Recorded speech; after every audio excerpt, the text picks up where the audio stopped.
Nova! Nova, go to bed. Good night, Nova. Mwah! That's a good night kiss for Nova and Nova only. Go to sleep. You had a long stream today. Go to bed. Go to bed. Leoha. Hello, hello. Welcome, everyone. How's everyone doing? Long time no see. Long time no see, right? It's been a second, hasn't it? It's been half a second, hasn't it?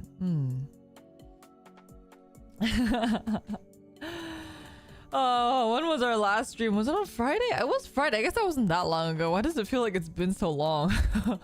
But I guess that was like a collab stream, which means like, you know, we don't really get to chat as much during collab streams.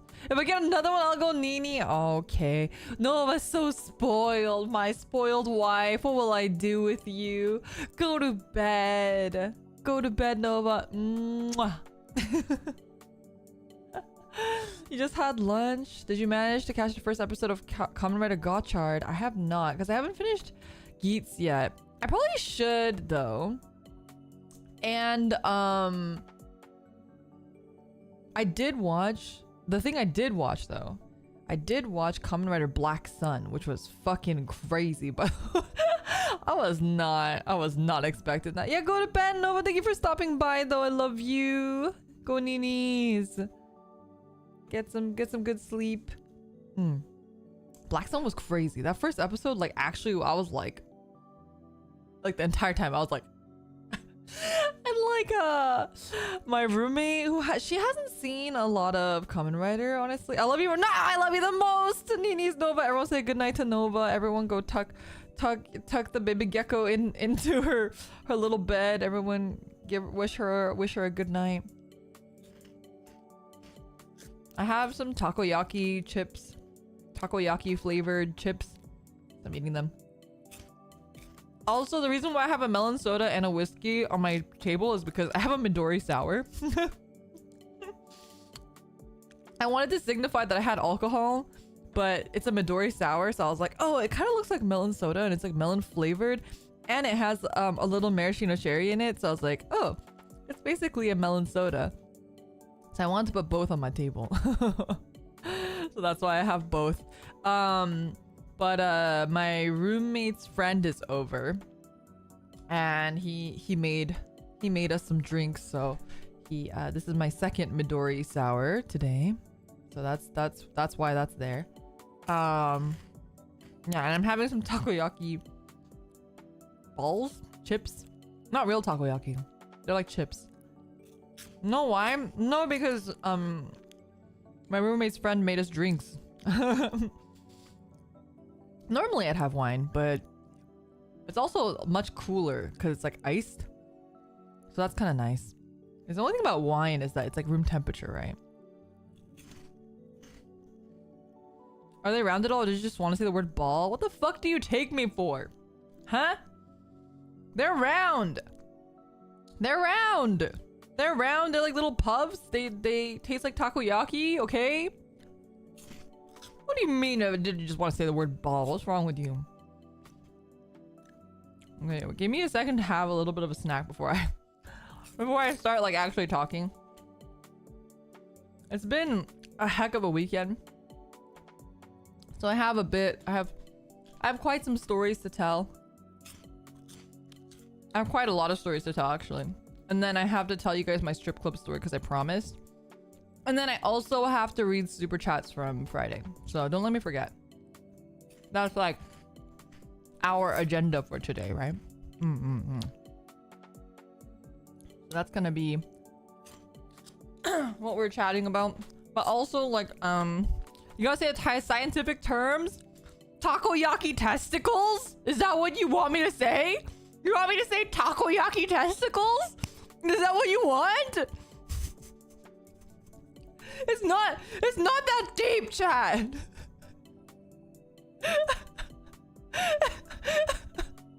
Mimi, thank you so much for upgrading your membership to Wilkeries. Holy moly. Be sure to check out the membership tab for some of the spicy whale curry only items in there. You're making it worse. What? You said the scientific term. What do you want me to say, huh? Rocky Mountain takoyaki. What the fuck? We need more spicy stuff. It's been too long. You know, I wish I could give it to you. But I have nothing to give. I have nothing to give. I unfortunately haven't been able to like commission art or anything just because, you know, my current financial situation is not really the best. And summer, the electric bill is also running me dry a bit. Speaking of which, I'm gonna turn on my fan. It is what it is. Thank you so much for 9 months of membership. Maybe orbs or spears would have been better. This is a scientific term. What do you mean? Ray Ionov, thank you so much for the super chat. Hey there, Lyra. I'm at work right now. Wish I could stick around, but I thought I'd drop by to say hello. Hope to catch another one of your streams. See you around, beautiful. Thank you so much for the super chat. I really appreciate it. Good luck at work. I hope you have a great day. I'm sorry that you are working. Maybe you're in a different time zone, but in America, it's still Labor Day for some people. Hero, thank you so much for 1 month of membership. Leora takoyaki testicle. Well, that's what you said. Then you guys told me to say the scientific word. Starfire, thank you so much for the super chat. This is the spicy content we wait for. What do you mean? The stream didn't start for you. We're stuck on the waiting screen. Oh no. YouTube has been like fucky wucky lately, right? YouTube has been like extra fucky wucky lately.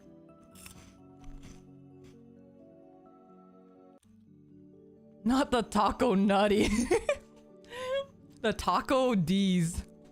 The taco D's.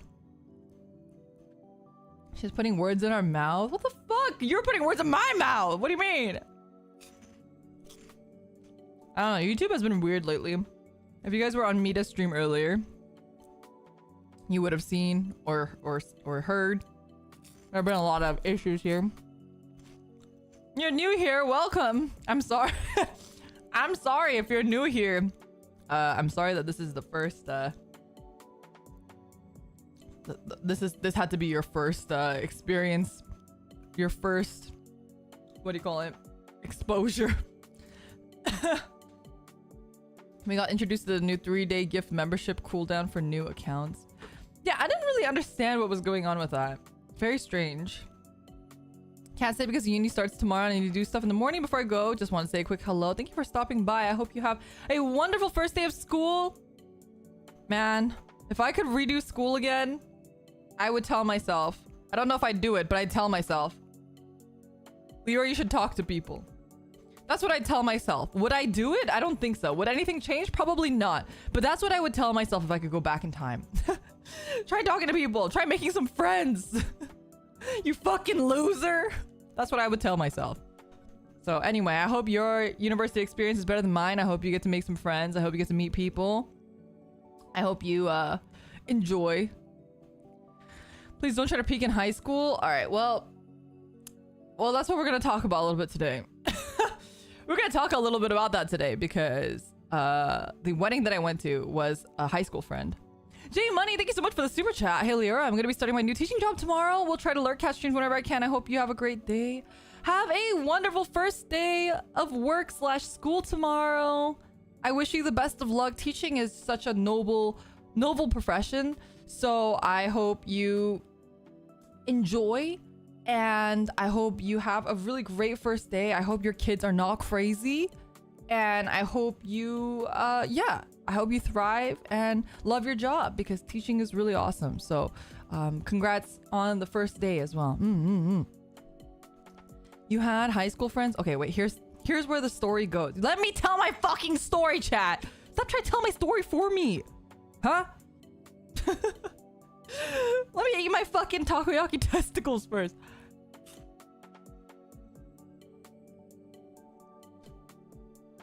Give me a second.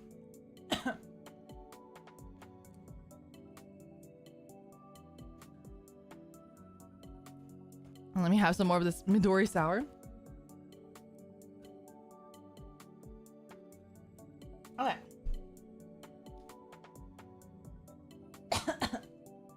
Okay.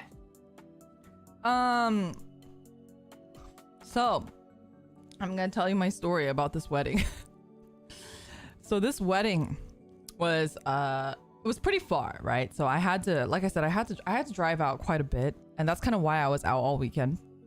There's a couple of reasons, and we'll get to that later. But one of the reasons was that it's far, and I was like, I'll just make a weekend trip out of it. I'm just gonna stay there overnight. It's be great. Go to the wedding. It is the one friend that I still keep in touch from high school. So you guys have heard a lot of my high school stories. I didn't have a lot of friends. Well, I did have a lot of friends in high school, and then I got bullied.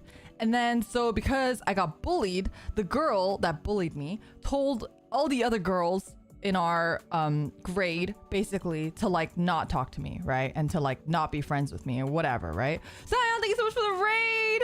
Welcome, raiders. We're about to get into some fun stories here. I hope you guys had fun with Dave the Diver. I was lurking a little bit. Earlier. But welcome, raiders. I know, like, it was funny because I was like sitting in there and I like saw all the raids happen too. Like I saw the Amoria raid and the Suri raid. I was there for all of those. Welcome in. We are having a bit of a chat. So we're talking about trauma. Yeah, good times. You know, it's good when the story starts with trauma. So in high school, like I said, I had a friend, or I had many friends. Richard, thank you so much for 4 months of membership. Thank you. Really appreciate it. Trauma raid. We're trauma bonding. Oh God. Yeah, and then this girl basically she basically bullied me and then like told all the other girls like not to talk to me anymore, right? And I was like very I still am, I guess, in a way. I'm pretty non-confrontational, so I just like was like, you know what, whatever. I'll like accept my fate. This is my fate. I've had worse. I was like really severely bullied in middle school, so like this was like not nearly as bad. And then so I actually hung out a lot in high school with like with guys or with kids that were like younger than me. So I had a lot of like friends with like underclassmen friends, like a year younger and whatever. No, middle school was really bad. Middle school, like I actually got like pushed like into locker, like that whole thing. In middle school, it was so bad that one of the girls would have her older brother, who was like much older, because we're middle school, right? Like she would have her brother in high school call my house and tell me that he was going to kill me. So my mom had to tell him like if he ever did that again, that because she like picked up. And then so she had to tell him like, if you call my house ever again, I will literally call the cops on you. So anyway, middle school was an experience. When I was in middle school, I lived in like a really rough neighborhood. So there was like crazy stuff. Master, thank you for the super chat. Thank you. Missed you lots on a trip to Copenhagen 2 days. Have a wonderful trip. Thank you for the super chat. Missed you guys too. But yeah, so that was pretty crazy. That was middle school. It wasn't anything like, I mean, it was traumatizing, sure, but like middle school in general, the school that I went to was a middle school to high school. I might have told this story a little bit, but I was in the 6th grade. So the school that I went to was a 6 to 12, which I know for some of you guys, you're like, 6th grade's not middle school, but okay, for me it was. For where I lived during middle school, it was a 6 to 12. 6th grade was middle school, and I was there, and it was like a combination. So we would have stuff like, I remember there would be times where we would like, first of all, in 6th grade, we already had like drug dogs on campus, and so they would like come and we would have to like leave the classroom for like a random inspection where the drug dogs would come in and like smell all your backpacks and stuff. Like that was very common. It happened like maybe like every couple weeks. Another thing that happened was that there would be like fist fights, but then it would escalate into like knife fights, and so that was like really bad, and that usually happened after school though, so I kind of generally avoided those a lot of the times, but it was like pretty intense. So like growing up, middle school was like that. I also saw a condom. I learned what a condom was for the first time in the 6th grade because there was one time where I was going up the stairs and everyone was avoiding, like, you know when stairs like do like a L shape? It was like that, right? And then so we were like in the L shape, but you know, like the part of the L that like is connecting the two legs is usually like a square, right? If you're thinking about stairs, right? That bit, everyone was avoiding this like weird like thing there, and I saw it and I was like, oh, what is that? I don't know what that is. That's weird. Everyone's avoiding it, so I'm gonna avoid it too. And then later people were like, oh my god, did you see like the condoms on the stairwell? And I was like, what is that? But I mean, I didn't say that because you can't say that in middle school because then you'll get bullied. So I would just be like, oh yeah, I totally saw them. And they're like, yeah, you think they're used? Because they were like wet stuff around it and whatever. And I was like, whoa, like crazy. And obviously I went home and I was like, Mom, what's a condom? But that's how I found out what a condom was for the first time. So that was like my first exposure. So when I was going back downstairs, we couldn't take those stairs because like because in school systems, if you have any sort of bodily fluid, they have to call, not the SWAT team. What is it that they have to call? It's like fucking Monsters Inc. They have to bring the people in the fucking hazmat suits and like, you know, anything with bodily fluids. It's like, yeah, biohazard. Yeah. So anyway, so it was all cut off. We couldn't like take those stairs and it was a big inconvenience and whatever. That was my middle school experience. So I had a like really rough middle school. The middle school that I went to, ironically, was a really good school, but it was just a really rough neighborhood. I grew up, I think I mentioned it in the chat on Friday actually with Shiki, where I grew up in a neighborhood where like one time, like I said, the bank got robbed near us and then I was like stuck in our apartment.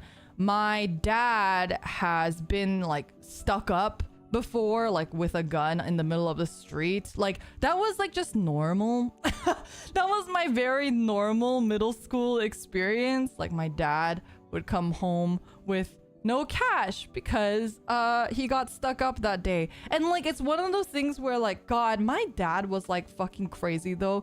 One time my dad, like, there was a gun, so he gave them their money, his money, whatever. But then there was another time where the guy had his hand underneath his sweater and then he was like sticking up my dad. And my dad had the fucking balls. My dad had the absolute massive balls to turn around and be like, if it's a real gun, show it to me. He was like, if it's a real gun, show me the gun. And then the guy like left my dad alone. I was like, why would you do that? I was like, that's so dangerous. I mean, I didn't know about this until much later because obviously they didn't tell me in middle school that this happened. But like, my mom like told me later, like she was like, your dad's fucking crazy sometimes. No, like that was like freaking crazy. Yeah, anyway, that was the kind of place that I grew up in middle school. And so high school, Basil, thank you so much for 1 month of membership. Sorry to interrupt. Hello, hope you had a good weekend. That's rough, buddy. Damn, Leroy's dead. I was like, you're crazy. Imagine if that guy had a gun and he just decided to show you. Like, what do you mean? I don't know. It was a thing. Anyway, my family almost went bankrupt at one point. We were very, very poor at one point. And then some stuff happened in our collective lives. It was traumatic. There was a lot of crazy shit. But then in high school, actually in the middle of middle school, I moved. So I only went to that crazy middle school for 1 year. And then we moved to a different middle school. Sorry, I'm like coughing a bit. But yeah. And we moved, which was like obviously great for me because I was like, oh fuck, finally I can be somewhere else. And we moved to a high school and a neighborhood that was really, really very nice. I'm not gonna dox myself, so I won't say like who and what, but I literally lived in the same town as like certain celebrities, and I would see my sister went to like elementary school. She went to elementary school with a celebrity, and like whose father is also a celebrity. So on like PTA nights, we saw like celebrities. It was very weird and crazy. Freshly, you were a Bel Air. Wait. When I was up to no good, started making trouble in the neighborhood. I got into one little fight and my mama got scared. She said, "You're moving with your auntie and uncle to Bel Air." That was me. That was me. I can't go into detail, but basically, yeah, literally my life flipped upside down. Really, literally. And I was in like a super posh, everyone's rich neighborhood. We were not rich, by the way. Like, we had just enough money to like live in that neighborhood because my mom wanted us to go to a good school, especially after like I got like death threats on the phone and stuff. I think she just wanted me to like be in a good neighborhood. So I went to high school in a very, very wealthy, affluent neighborhood. And we were definitely like the poorest ones there, but still it was a good experience overall. I was in both band and orchestra, so I actually like hung out a lot with like band kids and orchestra kids. You guys have heard some of my band orchestra stories, so that's like mostly where I hung out with, because like I said, I got bullied from like the normal groups. And then so this girl bullied me, and my best friend at the time, I'm gonna call her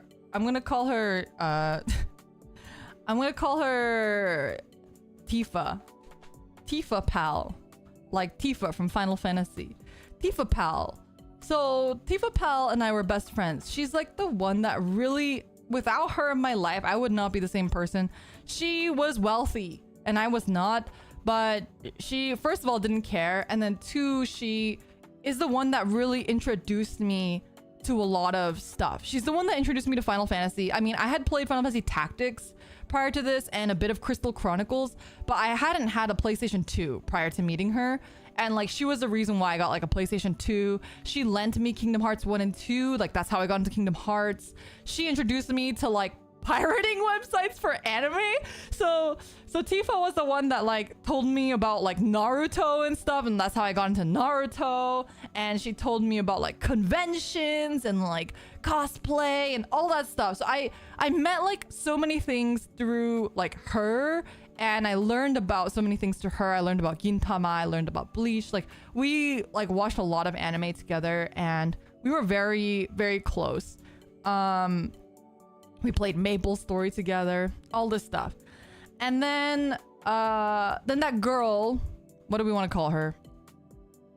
I guess I don't even want to give her a name. The bully. So the girl that like, she hated me. I don't know why. If I want to be like really mean, and I don't want to be mean because I don't think it's ever beneficial to be mean. I do think that part of it might be her insecurity. And she just felt like I was like too, like, I don't know, popular. Like I said, like I had a lot of guys that liked me in high school because, you know, I liked a lot of the things that guys liked and whatever. And so like, I think there was like a lot of stuff like that. I was also like very thin, and I was very, you know, I'm not like ugly. So I think there was just a lot of stuff like that happening. And she was like really short, and she was like not super pretty. Like, I thought she was pretty, but you know, like, you know, whatever, right? I think it was just something probably mixed with all of those things. And I don't want to talk about the crush situation because you guys are correct, but I don't want to go too into it because I don't want to like infer anything. I think her crush did like me, but it's not like he confessed to me or anything. You know, I don't know. It was high school shit, right? It was high school shit. I'm pretty sure that's what it was. But anyway, and so basically she started this like campaign, like Leora is like a two-faced bitch campaign, and she's like a pick-me, and like she like is a tomboy and likes games because she just wants like guys' attention. So that was like, that's why I'm very, you know, I've talked a little bit about how I get a little self-conscious. Recently I've been a little bit more like open with it, but I think for a while I was very like, I don't like being labeled as a tomboy, and I think that has to do with like trauma.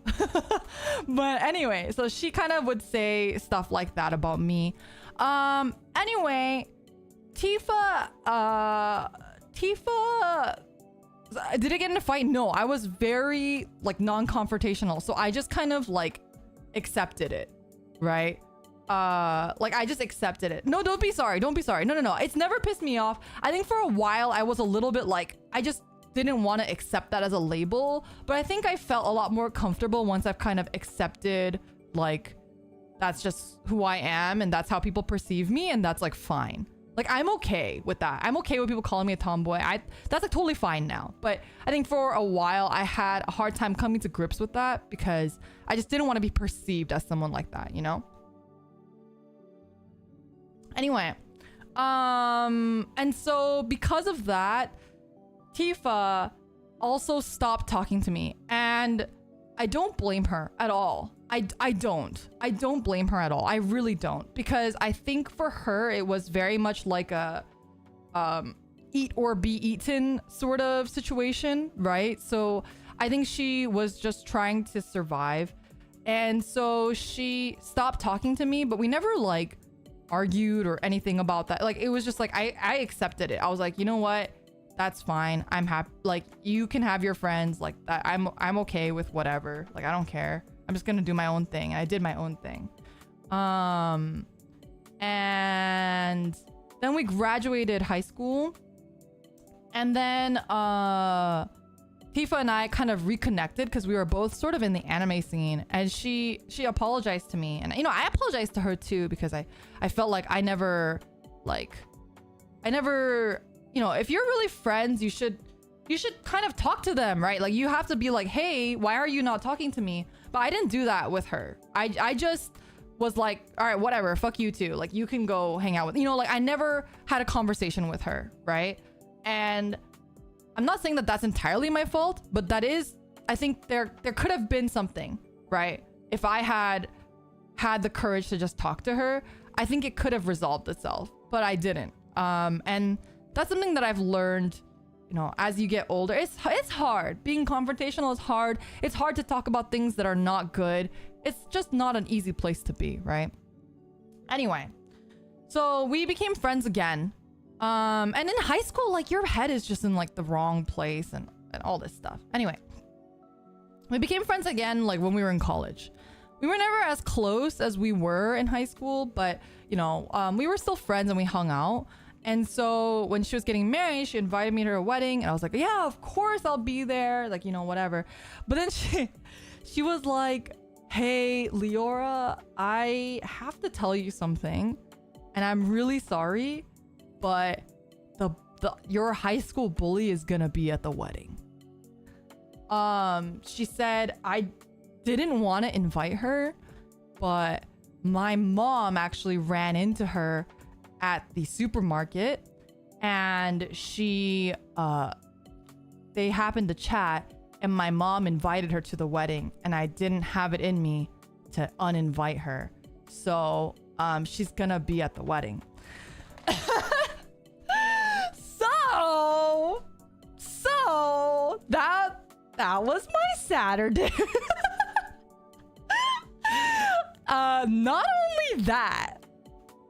Not only that, I kind of mentioned that I was a little bit popular, right, with certain groups of guys when I was in high school. There was a guy who didn't go to our high school, but he was like a friend of friends, so we kept in touch throughout college as well.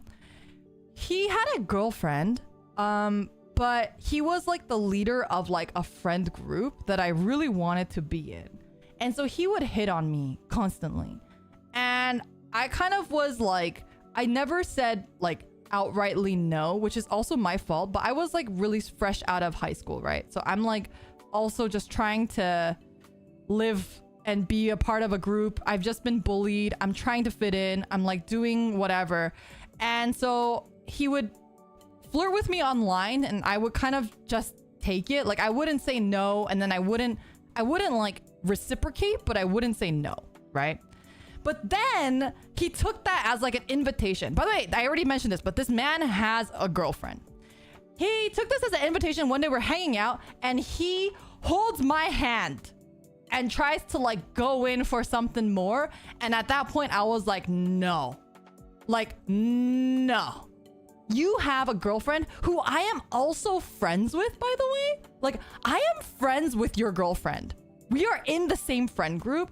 I already feel like shit that you're hitting on me and I'm not doing anything about it. But now you're gonna like try to get physical with me? Like, fucking no, dude. So I dropped that friendship instantly. And I stopped talking to everybody in that friend group. Constant. Just like all of a sudden I was just gone. Like, I just stopped, ghosted everyone. I just disappeared off the face of the internet, and I just never spoke to them ever again. Right? She does not know this. Tifa does not know this. I didn't tell her. Anyway, that guy was at the wedding too. With his wife. Not the girl that I think that girl broke up with him because I think he like cheated on her with somebody else. But with his like now wife, he was also at the wedding. Yeah. So there's so much. There is just so much. No, I didn't know the wife. The wife was somebody new. And did he hit on you again? Oh, you fucking bet he did. It's been a long time. I don't want to age myself, but like it's like, I'm gonna say like, you know, like 5 years ago ish.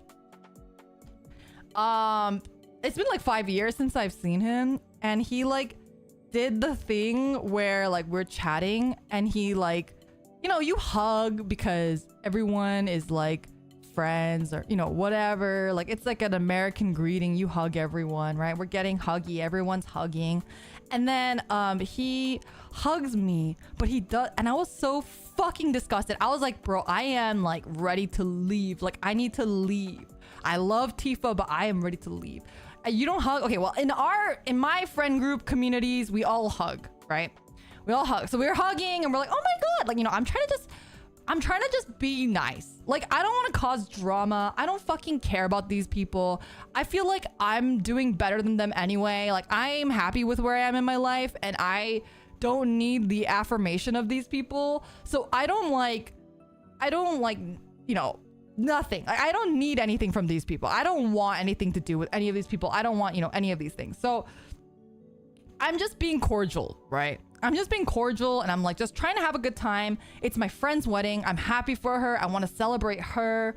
I want to make sure that she has a great wedding, and I don't want to make any sort of tension or leave anybody feeling like it was a bad wedding, right? So I'm just trying to have a good time.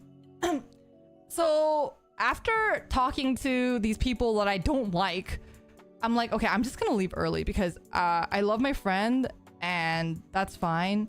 But my other friends were also leaving early, and I was like, this is my security group, and my security group is leaving. So I am also going to leave because I'm, you know, honestly, like, I'm not having the best time. Like, I'm having a good time, but I'm like socially exhausted. Okay, I don't want to say that I'm not having a good time because I am having a good time, but I'm just like socially exhausted, right? So I'm trying to leave. And this motherfucker,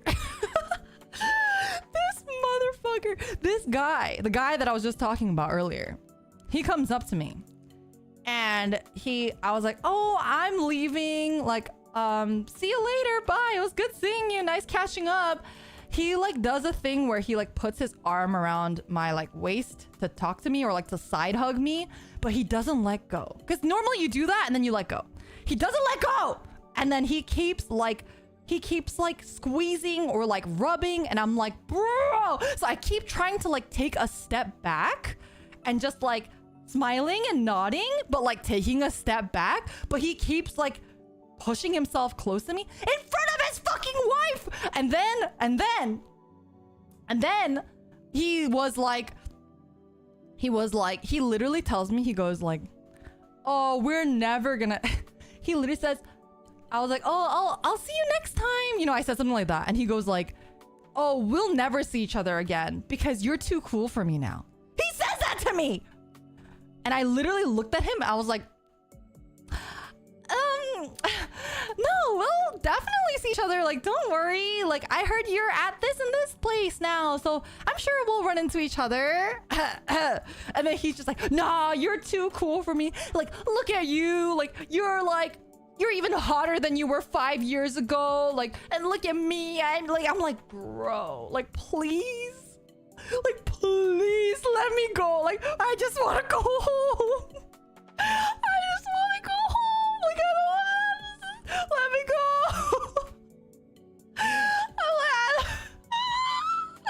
Like, I don't want to be here, man. Like, I don't want this. And I'm just like doing my best to like, you know, again, I don't want to cause a fuss. I don't want to cause a commotion. I don't want to like bring the mood down. I'm just trying to like have a good time, try to be nice to people I don't like. Like, it's already hard enough as it is. And then like and then that happens, you know. Ultra Fox, thank you so much for 10 months membership. 10 months UP said I haven't been active because of work, but let's go, Leo. Thank you. I hope you've been doing okay at work. I really do appreciate the support regardless. Thank you so much for 10 months. Appreciate it. Yeah. Anyway, so that was something. That was something. I was like, like the entire time. Just that was awful. I just wanted to leave. The bully arc. So I was like hyping myself up the day before. So I didn't know he was gonna be there, by the way. The cheater man, I didn't know he was gonna be there. So that was a completely unexpected, unwarranted. I was not prepared to see his fucking ass at the wedding. The bully I knew was gonna be there. So I spent like 2 hours the day before with my roommate being like, I have to, and this is probably part of the thing too. I was talking to my roommate and Fujo Pal was over too. And I was like, besties, tomorrow I gotta be fucking hot. I told them I have to be super hot because I need the bully. Like, I need to be super hot. And then if I talk to her, I'm gonna be super fucking nice to her. And I'm gonna pretend like nothing happened and make her feel like shit. Thank you for the super chat. It's not much, but you deserve compensation for the weekend. Oh, thank you. I appreciate it. It was like, out of curiosity, would you have gone to the wedding if you knew the cheating pathetic guy was going to be there too? Of course. No, I love my friend Tifa more than I hate these people, right? I love her more than I could ever hate these people. I don't fucking care about these people. Like, I wouldn't even say that I hate them. I just they don't even cross my mind. Like, him being there didn't even for a moment cross my mind because I forgot he existed. I forgot his existence was no longer in my brain. But I was, again, it was a night of love and my friend was getting married. A good friend of mine who, like I said, did so much for me and my life that there's no way I would miss that. And there's no way that, like, fucking people I don't like, whatever, man. Like, I don't care. But the people I love, you bet I'm gonna be there for them. You know what I mean? But yeah, so I like I was talking to my roommate at Fujo Pal the night before, and my roommate was like I was telling them, like, yeah, she's like, oh, what are you gonna do? Like, if you talk to her? I was like, oh, I'm gonna be so fucking nice to her. My roommate was like, oh, because you're gonna be the better person? And I was like, no. No, because I want her to like fucking not be able to sleep at night. I want her to be like, oh shit, I should have never been mean to Lyra. Look at her, she's so hot and successful and nice. I was like, nah, like I want her to suffer. I want her to have nightmares about me.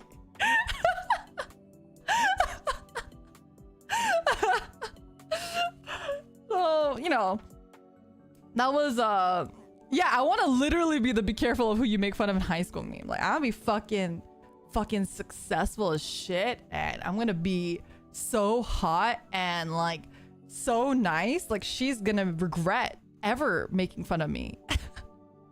She's gonna still be jealous of me 5+ years later, she's still gonna be jealous of me. Also evil, thank you so much for the super chat, Giga Chandelier. Like that was my mentality going in, but I saw her and I was like, I don't even want to give that to her. I just avoided her the entire night. So I actually didn't like talk to her at all. Honestly, it kind of looked it was kind of pathetic, her just being there by herself anyway. I mean, she had like her boyfriend, I guess, but like she was like, you know, she didn't have any friends there because Tifa didn't invite any of our high school friends, so it was just her by herself.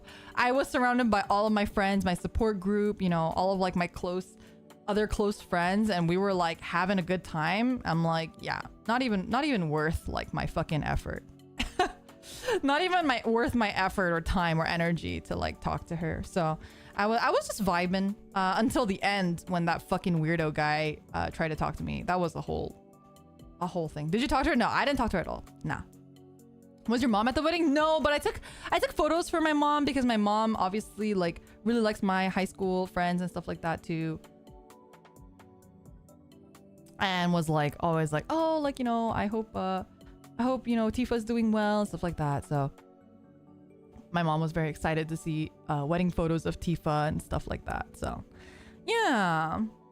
That was my Saturday. I was very fucking exhausted. I got back to my friend's house and I was like, all right, glad I don't have to do that for a while. I think someone else is getting married like next year, but I never have to do that again because I don't talk to anybody else from high school. So I'll never have to experience that ever again, you know? Yeah. Anyway, that's like that was my wedding story. And actually, so the wedding happened to be near the town that an anime convention, it wasn't super near, but it was near enough that there was an anime convention happening. So I actually was at Anime Impulse yesterday. I know some of you guys were posting in the Discord. You guys were posting pictures of Anime Impulse. I was like, oh shit. What if we saw each other, but you didn't know? What if we saw each other, but you had no idea it was me? I was there. I was at Anime Impulse the whole time. Not the whole time. I was just there on Sunday. I was helping a friend. I had a couple friends that were like working. They were selling stuff, so I was helping them out a little bit. Mr. Turkey, thank you so much for membership. I really appreciate it. Welcome back. Welcome back. Wait, didn't you go to Offkai too? I was at that, like, I was in the city of Offkai, but I didn't go to the con, so nobody would have seen me anyway. Did you see any of us while you were hiding in the shadows? No, because none of you guys had any sort of Palcary merchandise. Shame on you. Kidding. Just kidding. I don't think I mean, I don't think anyone recognized me. It was really funny though, because I was at HopCon, which is the Niji Sanji concert. I was at the evening HopCon. So I don't know if any of you guys were at HopCon, but I was there and I was like fucking I was screaming like fan chants and stuff the entire time. And I'm fairly certain there is a 99% chance that there is, because I saw people around me taking video. There is a video out there that exists of HopCon where all you can hear is my voice instead of Niji Sanji members singing. There is a video out there. I don't know if it's on Twitter or if it's on YouTube or anywhere, but there is definitely a video out there of me like screaming like the entire time. It exists because I saw somebody recording right next to me, and I would like scream fan chants. I would do like the whole hi. I had like a light stick and everything, and like it was funny because nobody else was doing it. Like there were times where they would, but there were like some times where I was like trying really hard to do the fan chants, and like and nobody else, like it was just me by myself screaming hi, and like nobody else doing it. I forget what song it was. There were like some other songs too that like I would sing like parts of it, like out, like I would scream parts of the lyrics, you know. Mita, thank you so much for becoming a member. Oh, you didn't have to do that. Thank you, appreciate it. They didn't sing Diamond City Lights, so I was only at the afternoon one, and in the afternoon, who was there? It was Luca, Anna, Millie, Reimu, Ver. Oh, I'm missing somebody. Oh, Meliko and Kotoka. And Ike. Yeah. So that was the lineup that I saw. And I'm sure you guys saw on Twitter. There was this one Twitter video. I'm not gonna say which one it was, but I was like, I actually had to watch the whole video because I was afraid that I was in it. I was afraid that I was in it because I was like, one, screaming, and then like two, I was like going fucking like ape shit. Like I was like jumping and dancing and waving my light stick. My roommate was there. She and I were like headbanging, and it was a time. it was a time.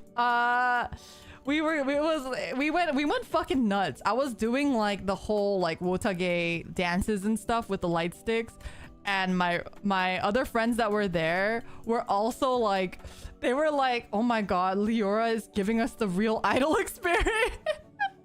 Sure, thank you so much for the super chat. Hi Leora, I was playing some Forza with my buddy and did some few races with me. He beat me in the last race. Can I have a hug to feel better? No hugs, get good. I'm just kidding. I'm so sorry that you lost your race. I hope you win the next one. I don't do hugs, but I will do a head pat. Can we get some head pats in chat? Can we get some head pats in chat for sure? Thank you so much for the super. Always go out at anime idol events. Oh my god, Mita, I have to send you some of the videos. So I have to send you some of the videos because you're gonna crack up. You're gonna crack up because I was like a fucking menace. I was like an actual menace in these videos. Lyra's fresh hugged out. Yeah, like because... Yeah, well, can you blame me after what happened on fucking Saturday? Can you blame me for being hugged out to never want to hug again? Can you really blame me? Is it really my fault? Are you really having fun if you're not headbanging getting whiplash? It's true. It's true. That was me. I have to send you the videos, Mita. You're gonna crack up. Oh. But yeah. Anyway, that was my weekend. So I was really tired and I'm like really sore because I did like the most exercise that I've done in like years. In years at that concert. Man, thank you so much for the super chat. Idol Lyra is my spirit animal. I wish you know, I wish more people were like enthusiastic. Like I think like it's hard because like I think people just don't know like idol culture. And obviously for me, coming from Japanese idol culture, like that's like my bread and butter. But I think for a lot of people, this is like their first sort of foray into idol culture. So it's probably like they don't really understand when you're supposed to do what or how you're supposed to do things. So, you know, I was doing my best to be hype, but I am just one man. I am just one man in a sea of many. So Lyra will show them the way. I was trying my best, really. I had some friends who like would they were just cracking up the entire time because of my energy. I was like literally screaming. You guys have no idea. What was the song? I don't know. There were like a couple songs like Kotoka sang Idol, for example, and every time she said idol, I screamed like idol like that. I would do that. And then there were like other songs where it had like certain like lyrics and I would just scream that one lyric. They know because usually there's like an emphasis lyric at the end of certain stuff.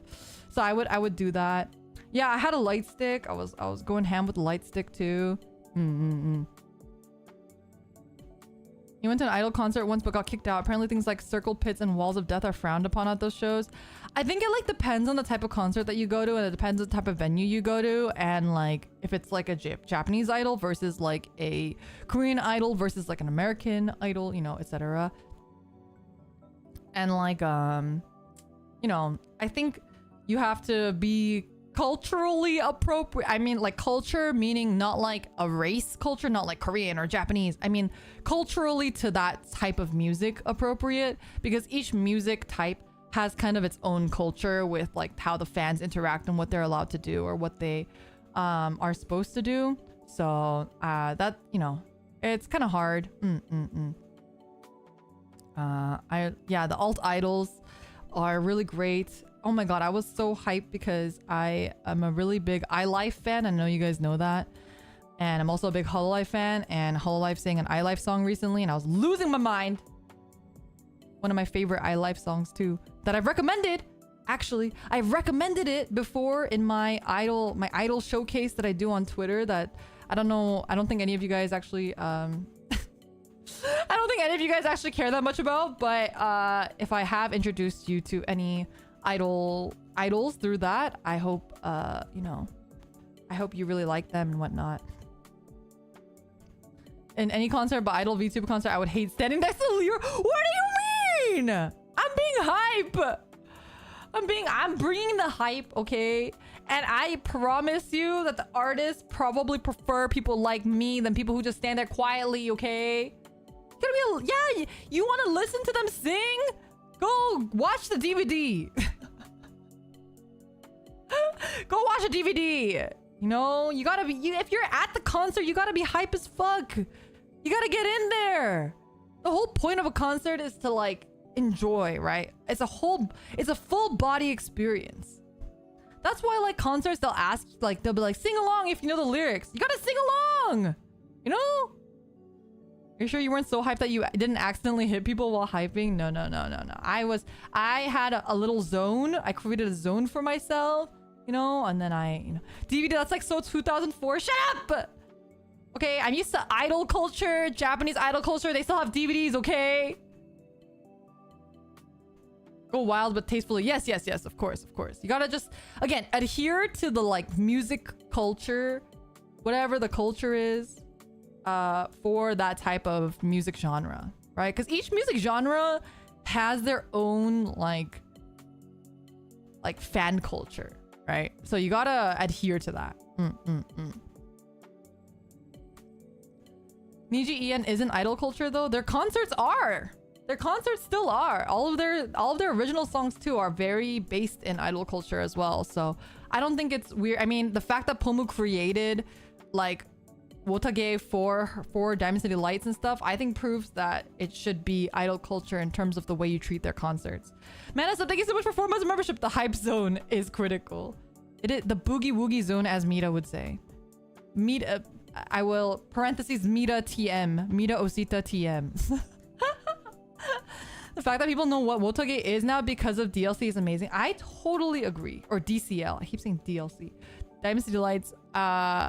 I've mentioned this in my streams before, but I think the fact that Pomu brought that sort of culture to like American weebs is one of the greatest blessings as an idol fan that I've ever encountered. It just feels like the unity is like there.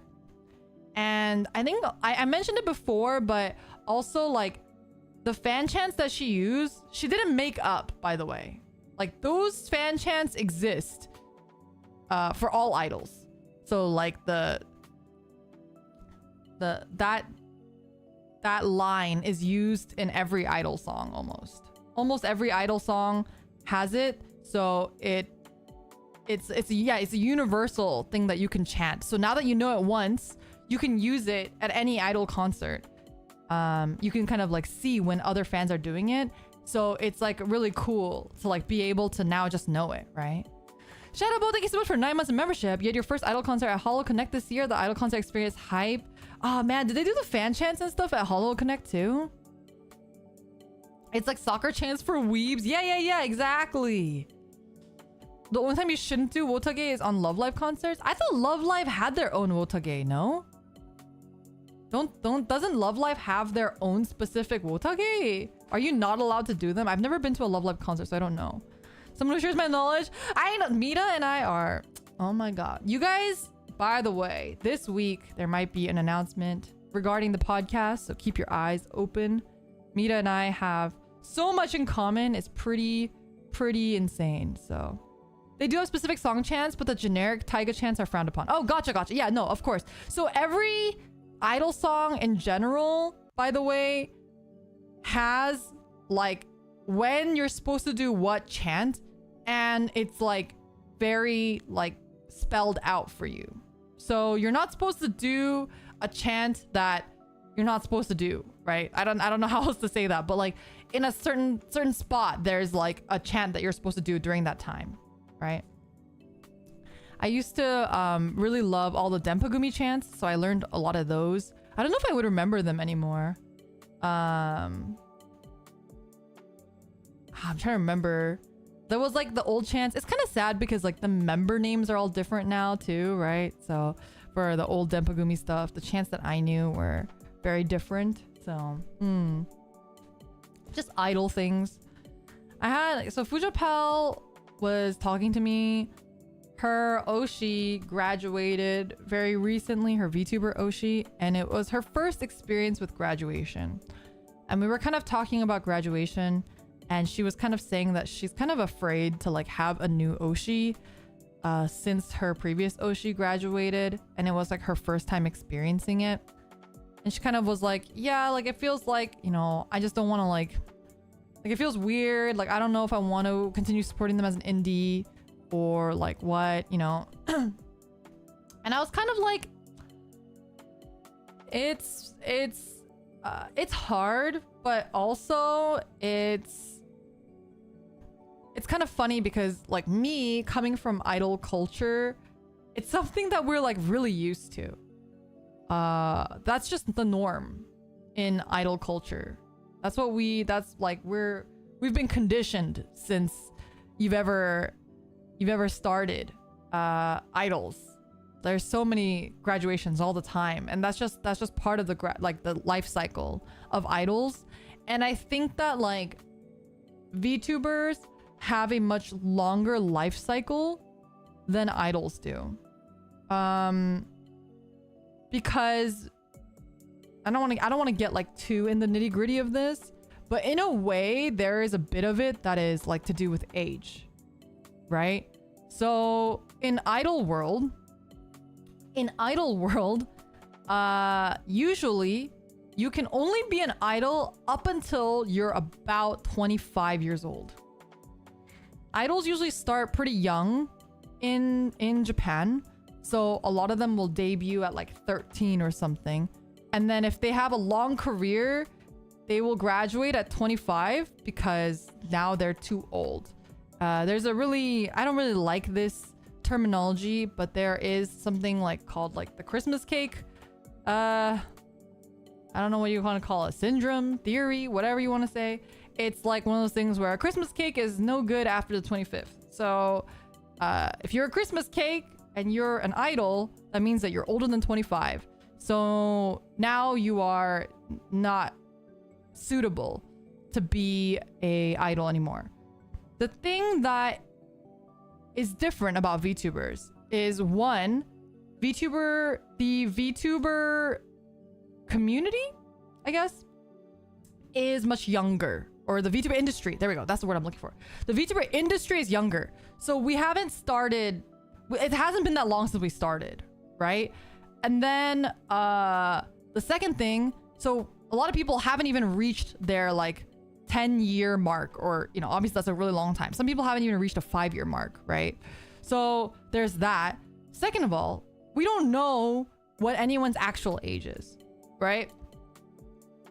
We don't know what anyone's actual age is. So people could be like 40 and technically still stream, right? So it gives VTubers a bit more longevity I'm really 998 years old though. True. And I'm really 2,102 years old. It's true. So, you know, I'm talking about not us. I'm talking about other people. You know what I'm saying? Not us. Other people. And it's just like one of those things where like you have more longevity. So graduations don't happen as often as they do with idols. The frequency is a lot less. So if you're a J-pop idol fan, you're used to graduations happening all the fucking time. That's just part of the life cycle of an idol. It's normal, right? Either they age out or they start pursuing something different or whatever it is, it'll just keep happening. But with VTubers, we haven't reached that point yet. So every graduation right now, generally, 90% of the time is either due to like something more, right? It's like mismanagement. It's like it not being the right thing for them. It's them making a mistake with the company that they're in, you know. So the like health, yeah, is one too. So the rate at which VTubers are graduating up until now anyway, because it's a new industry, had been a lot lower, and I think people were not used to it yet. I think with this year, we're hitting that mark of VTubing where now we're reaching a point where the industry has been around long enough that people are starting to drop off, right? Where people are like, oh, okay, this is not for me. I've done it now for a couple years. It's not for me. They're reaching that point. And I think now it's happening so suddenly and so many of them are graduating. Even though it's natural and it makes sense, I think it comes as a shock to a lot of people, right? Because they're not used to it. They haven't seen this happen. You know, I think especially people look at places like Hololive that has very few graduations, right? And so when someone does graduate, it's a big deal. But in reality, this sort of industry that's very natural and it's like it just happens for whatever reason it is, whether it's a good reason, not a good reason, like on good terms or on bad terms, right? So I think that's why there's a little bit of a discrepancy in the way that people are reacting to graduations. This is an appetizer for idol culture. I mean, it was supposed to be the other way around, right? Hololive, for example, is purely based off of idol culture. That was what they were emulating when they created Hololive, right? So I think a lot of the terminology, a lot of the culture is coming from idol culture, right?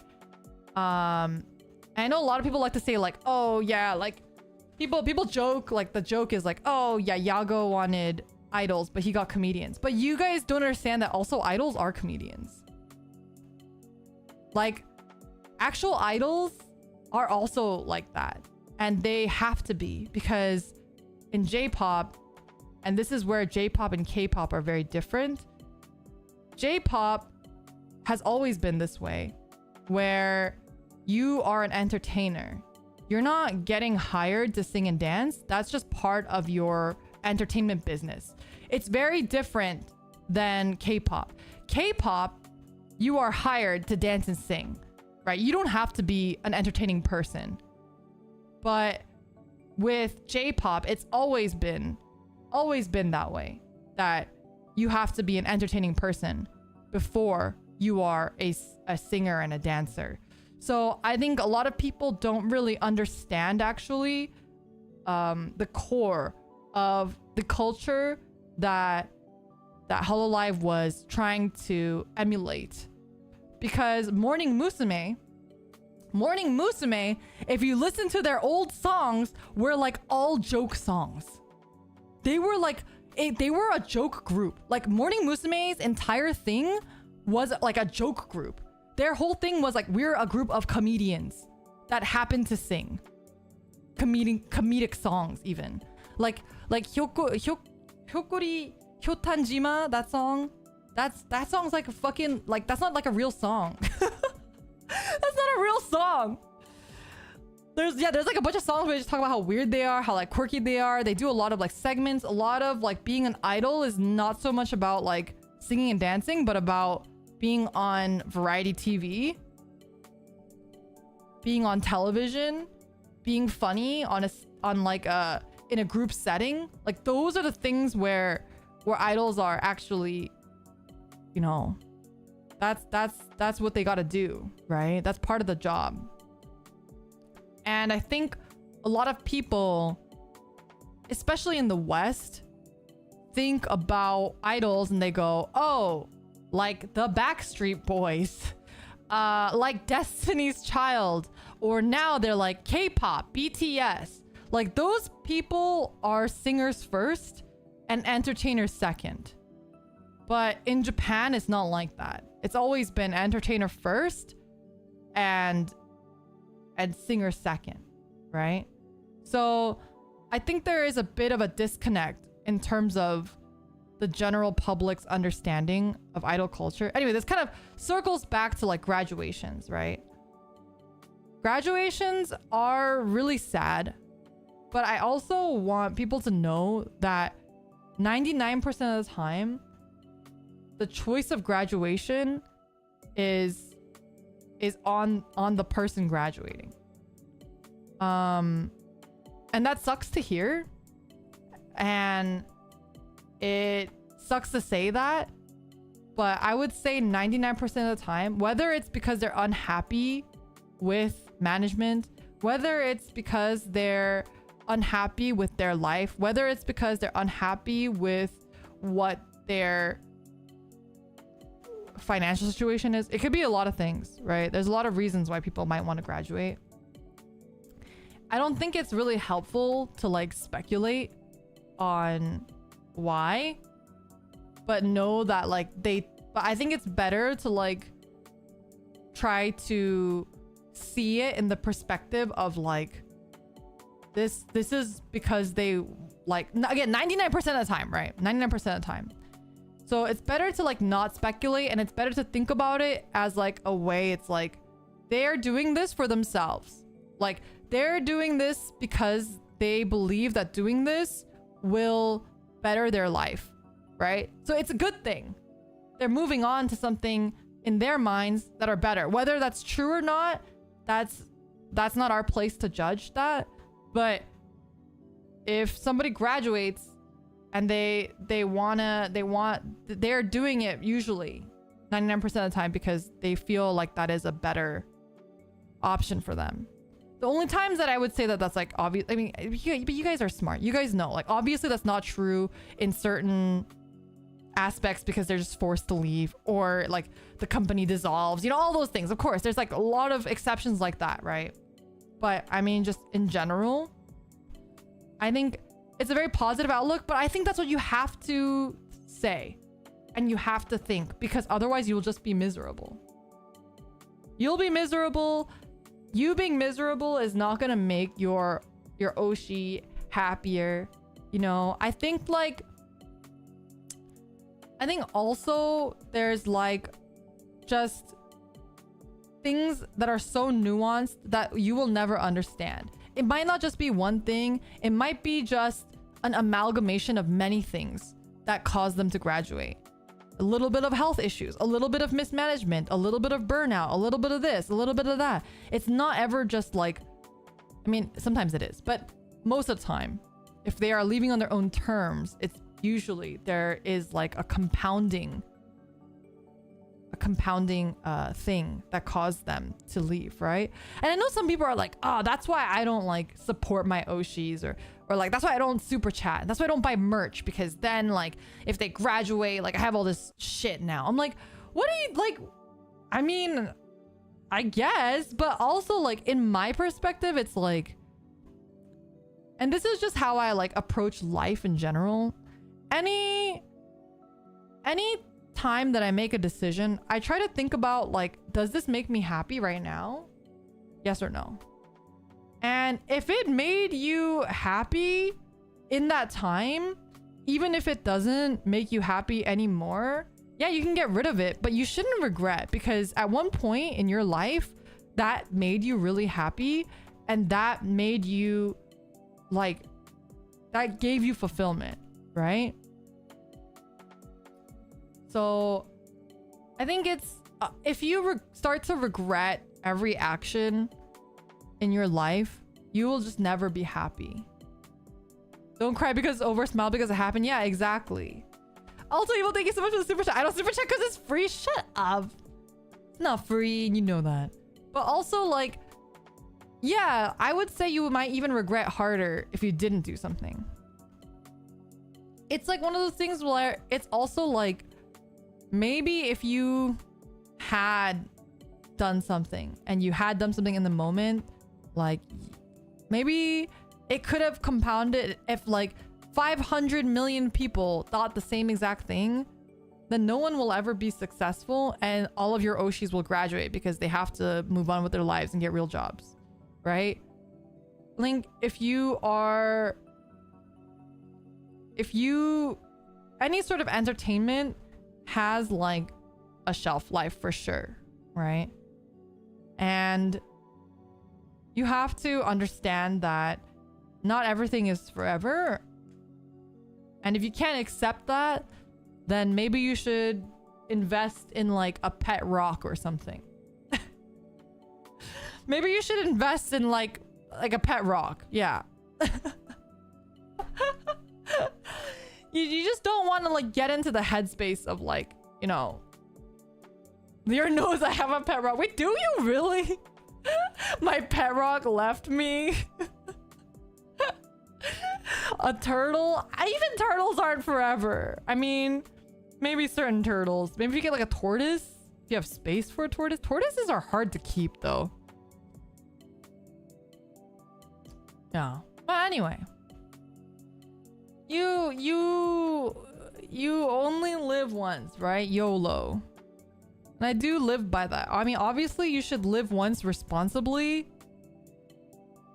You should live once responsibly. But also, remember that you only have one life, and to cherish what you love and enjoy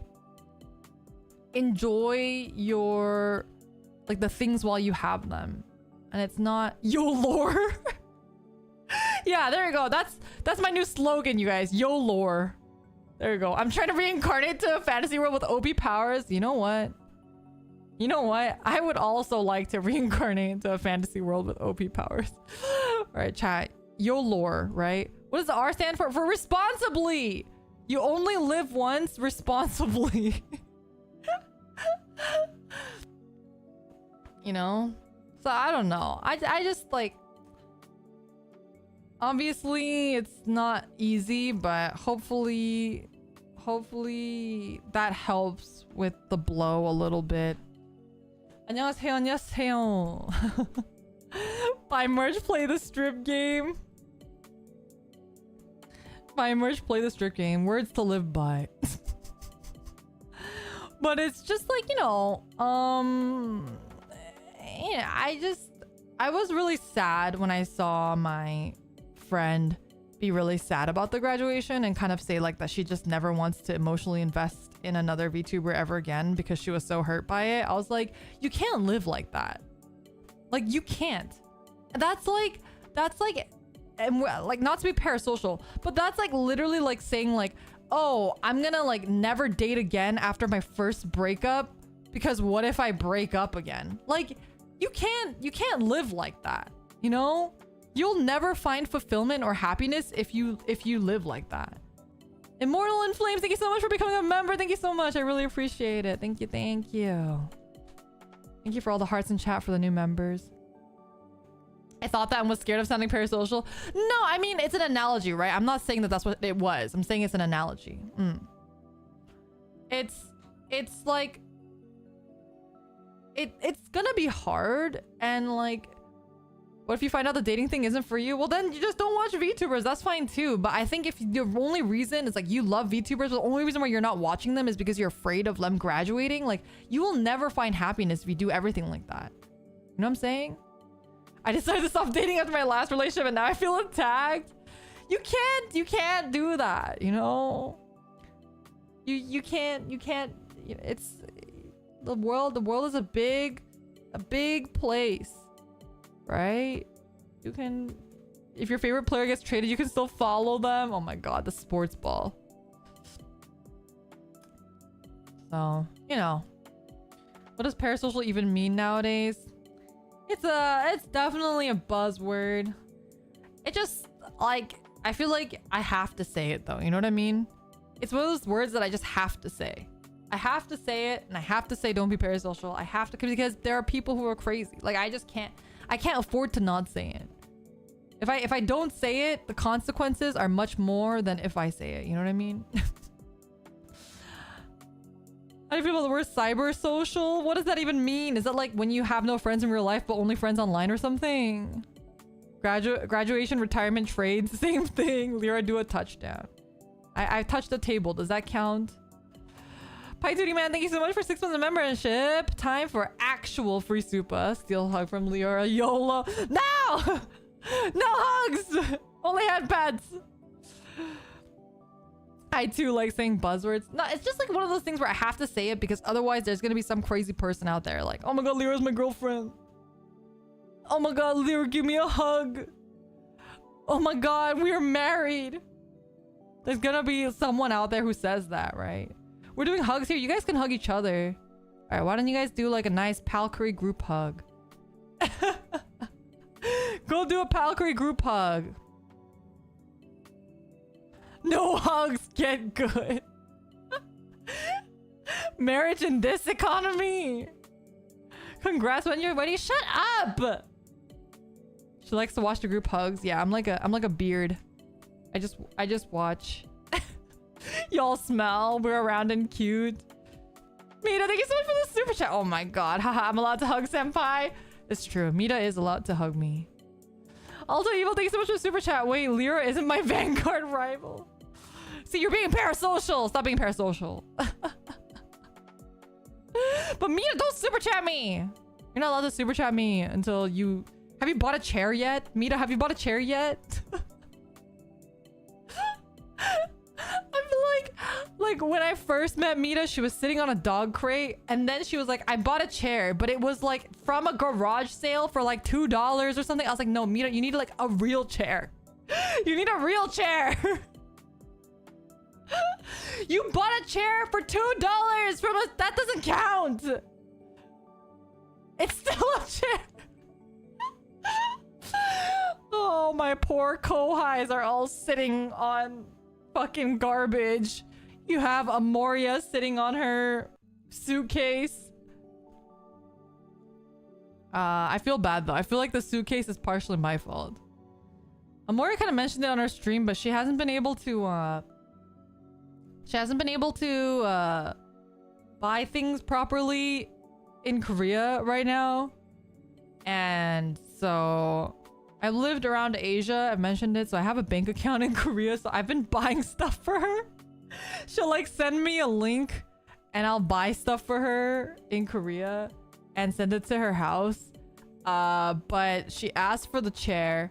So she sent me the link for the chair and I bought the chair, but I accidentally bought...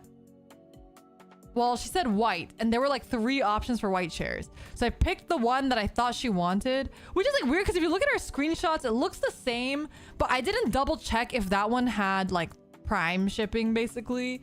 And so I got the one that didn't have Prime shipping, so it's not arriving until like tomorrow.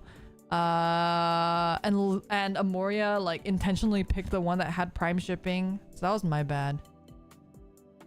Is Korea expensive to live in? No. But it depends. Like, what are your standards, right? Like, I would say that, like, for example, eating out is a lot cheaper. It's like when you compare like Korea and America or like Japan, it's all very different, right? So like,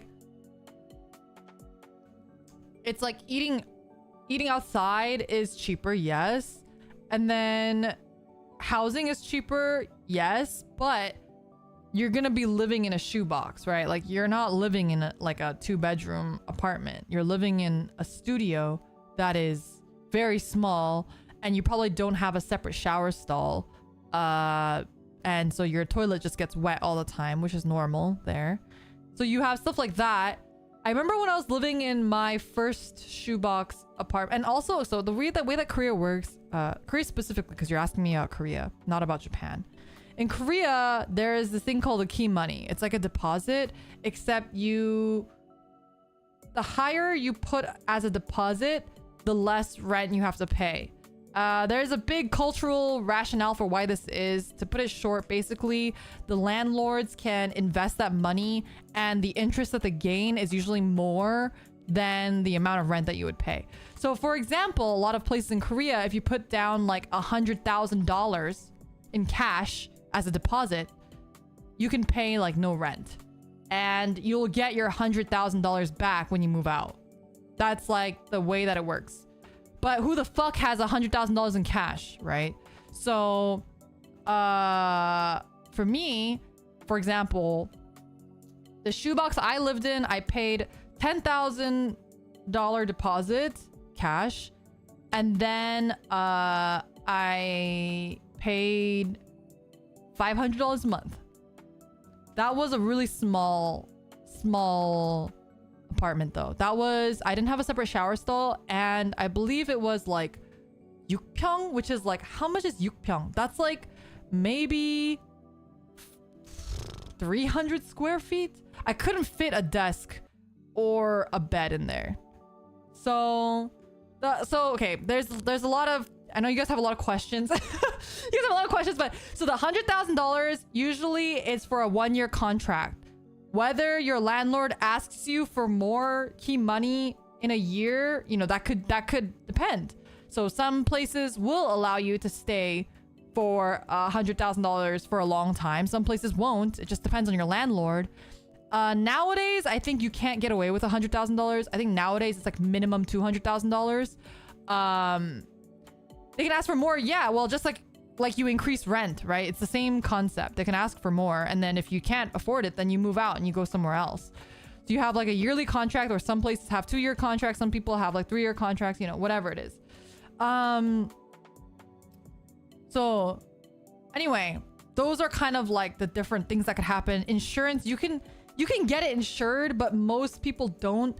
So there are people, landlords, that will go into debt and then run away with your money, and you don't get to inherit the apartment or anything. You are just now shit out of luck and out of $100,000. So it's really good to, like, when you're signing apartment papers in Korea, there's this whole like thing that you have to do where you basically get a lawyer to look at the landlord's like assets and finances, so you can see if they are in debt, and if they are in debt, they are legally bound to report to you that they are in debt and that it's like a risk.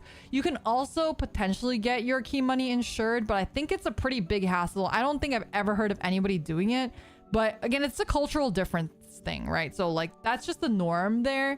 So it's not really normal for that to happen, for you to get because though that person would lose their asset, which is the apartment anyway, so their likelihood of them doing that is really slim unless they're in like severe debt. Anyway, but for example, I then moved to like a place that was twice as big as my original place for once I had saved up enough money. That place, I put in $30,000 key money, and then I paid $500 rent, which was the same rent that I was paying for a place half the size. I just had to put down more key money. And there I had a separate shower stall as well. So it just kind of like depends on like where you live and like what the deal is, how much key money you put down, you know, all that stuff. There's like a lot of complicated stuff like that. And the rules sometimes can be different for like foreigners or what visa you have and whatever. Anyway, it's a thing. It's a thing. And why did we get on this topic? I don't remember. Anyway, I think Amoria explained it a little bit earlier too in her stream as well. Oh, because you guys were asking me like if it's cheap to live there. So in a way it is cheap, but it depends, like how much cash do you have, right? Because if you are going to somewhere and you don't have any key money, say that you have no key money, then you're gonna be paying American rent like $1,000 a month, $1,200 a month for like a 600 square foot what do you call it, studio. There you go. So that's expensive in my opinion, especially for Korea. That's very expensive. So that's like how that works. But eating out is a lot more, it's a lot cheaper. There's no tip, so like the tip obviously you don't have to factor in when you're eating. There's also deliveries really cheap. There's no delivery fee. And also you can literally get almost everything delivered. You don't have a car, so you don't have to pay for car insurance. You don't have to pay for gas. You're usually taking a subway everywhere. Subways are also really cheap in Korea. Very different than Japan. Japan subways are expensive. But in Korea, generally, you're not paying anything to ride the subway. And yeah, so that's just like, it's a big cultural difference in those regards.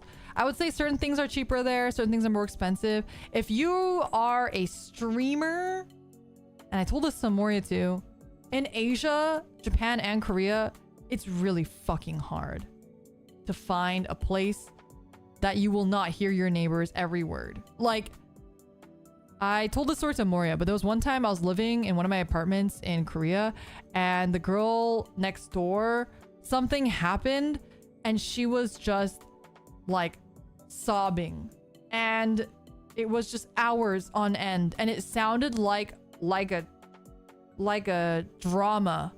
Like she would be crying, and it'd be like a like that. Like, oh my god, oh my god.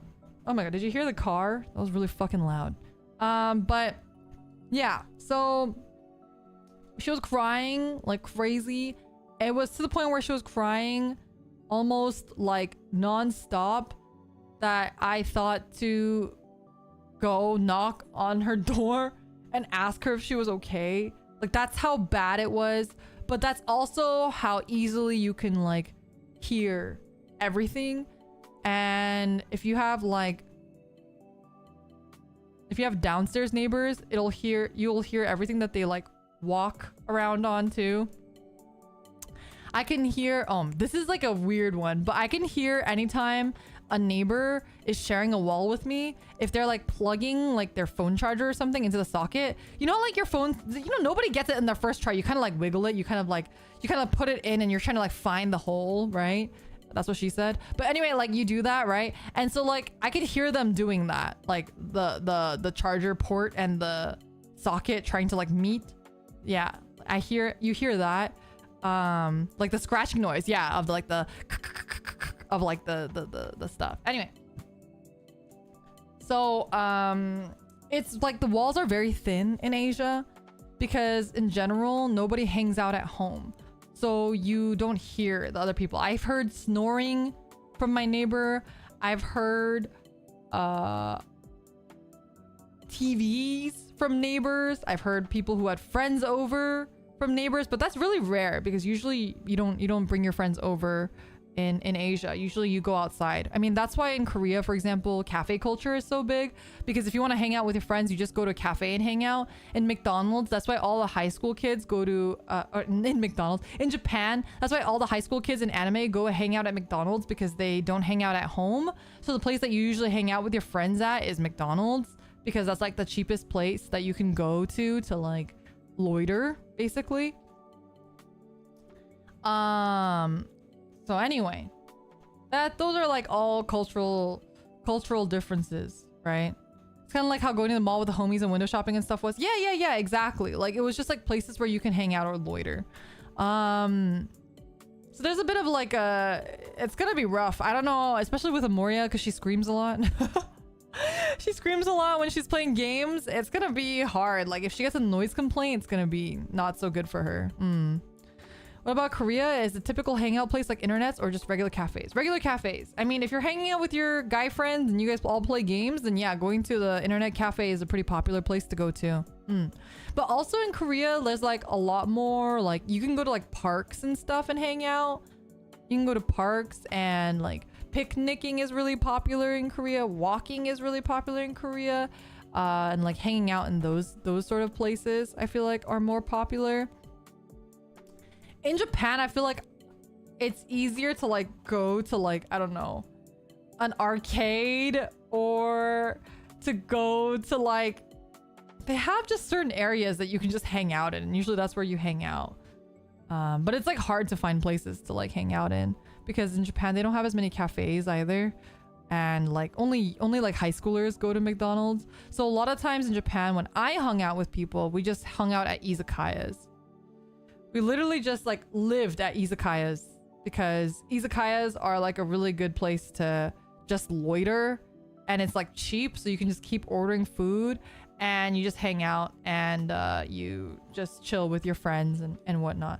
It's just like in Asia, there's just not a lot of places that you're allowed to loiter at. Like, it's not socially acceptable to loiter at.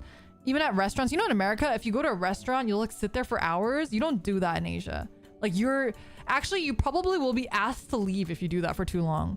You're like expected to eat your meal, and it's usually because the restaurant is too small, right? So usually other people will want to like sit down. So you're taking up space and there's no tip, and now you are just taking up this establishment's like limited seating, right?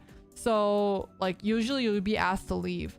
You can't hang out in the mall. So in Asia, malls are not as common as they are in America. So for example, if you go to Japan, in Tokyo, have I ever been to a mall in Tokyo? I don't think I've ever been to a mall in Tokyo. Like, there's department stores, but that's not a mall. You also can't loiter in a department store. So usually Aeon's, yeah, but I would consider Aeon as a department store. It's not a mall. Like, the closest mall that I can think of is like, there's one in Chiba that I've like hung out in.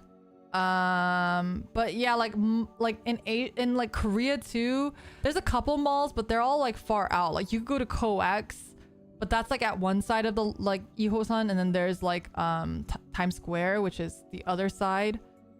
So you have department stores, but you don't have malls, and malls and department stores are very different, right? So yeah, that's why it's a little bit like the culture for hanging out is very different. You don't really bring your friends over too much. And yeah. Anyway, I don't know how we got on this topic. Welcome to America. All our malls are dead or dying. You know, I really like my local mall. So my roommate and I actually go to that one pretty often. We just window shop or hang out there sometimes if we want to get out of the house. So yeah, I like my local mall a lot.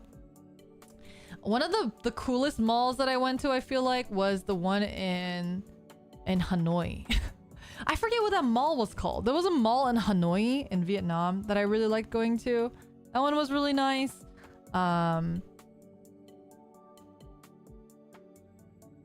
Yeah, I'm trying to think. There's like that mall at Big Sight in Tokyo. Big Sight does have a mall, but who the fuck goes to Big Sight? It's like really such a pain in the ass to get to. Southeast Asian malls are where you go to stay out of the heat. Yeah, Southeast Asian malls are great. Very, very cool. You miss your old malls. Your local mall's thriving, but the other two near you are on your way out. Yeah, I like the mall near us too. It's very nice, and it has a lot of nice shops. It's a little bit like, it's not bougie, but it is like more on the like higher tier end of malls, you know? Daiba City is worth a trip. Big Sight is awful to get to. I fucking hate going to Big Sight. It's the worst. I only go to the mall to visit the round one. In America or in Japan? You have like 2 to 3 malls in your area. Still had to drive out 30 to 40 minutes on each though. Man, it kind of is crazy to see how that's changed so much, right? With internet shopping and whatnot. In the US? Oh, that's cool. That's cool. What kind of stream have I found? The cursed kind. Welcome, welcome. The mall you used to go to used to have an LGS, but it closed down a few years ago and it's now a figure store. Well, that still sounds like a win. A figure store. Oh, but like Marvel and DC. Boo. The only time you go to a mall is round one. Do you guys just have round ones everywhere? I think I have to go pretty far to go to a round one near me. Also, if you're going to bed, I know a couple other people earlier said they were going to bed too. I'm so sorry that I missed you, but have a good night. Thank you so much for stopping by. I really do appreciate it. What's a round one? It's like an arcade slash crane machine slash bowling alley slash karaoke chain that's in Japan. And they've been popping up in the US recently too. Is there any Leora stream that's not cursed, at least in part? Oh, I have to tell you guys my strip club story. But let me have more drink.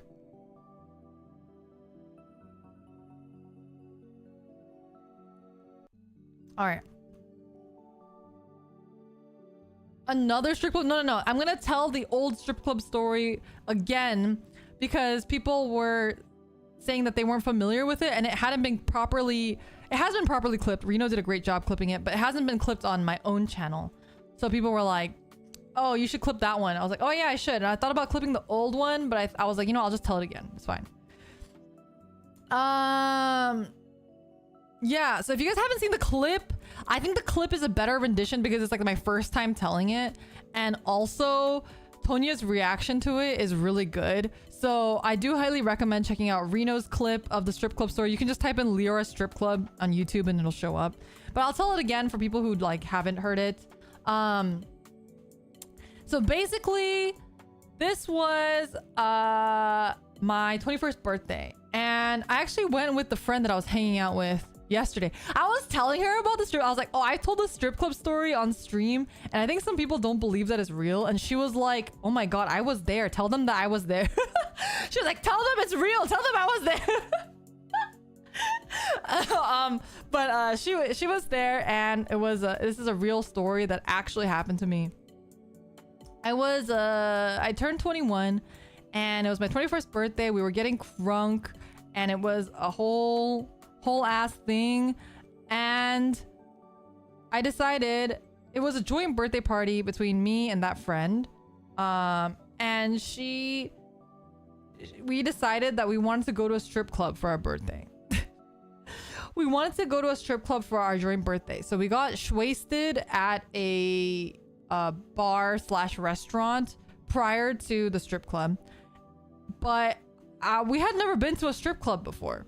So we went to a strip club and the strip club that we went to was having this promotion where you text message them something and then you get free entrance with the purchase of a water. I don't know if this is like normal strip club stuff, but that's what that strip club had. But we get there and I'm really, really, really extremely drunk. Okay. My friend tells me, one of my friends told me, Leora, you cannot be drunk. It's against the strip club rule to be drunk at the strip club. You have to sober up before you get in there. And I was like, yeah, totally. But I was screaming like, I want to see titties. Show me the titties. I'm just going, show me the titties. I want to see the titties. And my friends are like, Leora, you can't go in.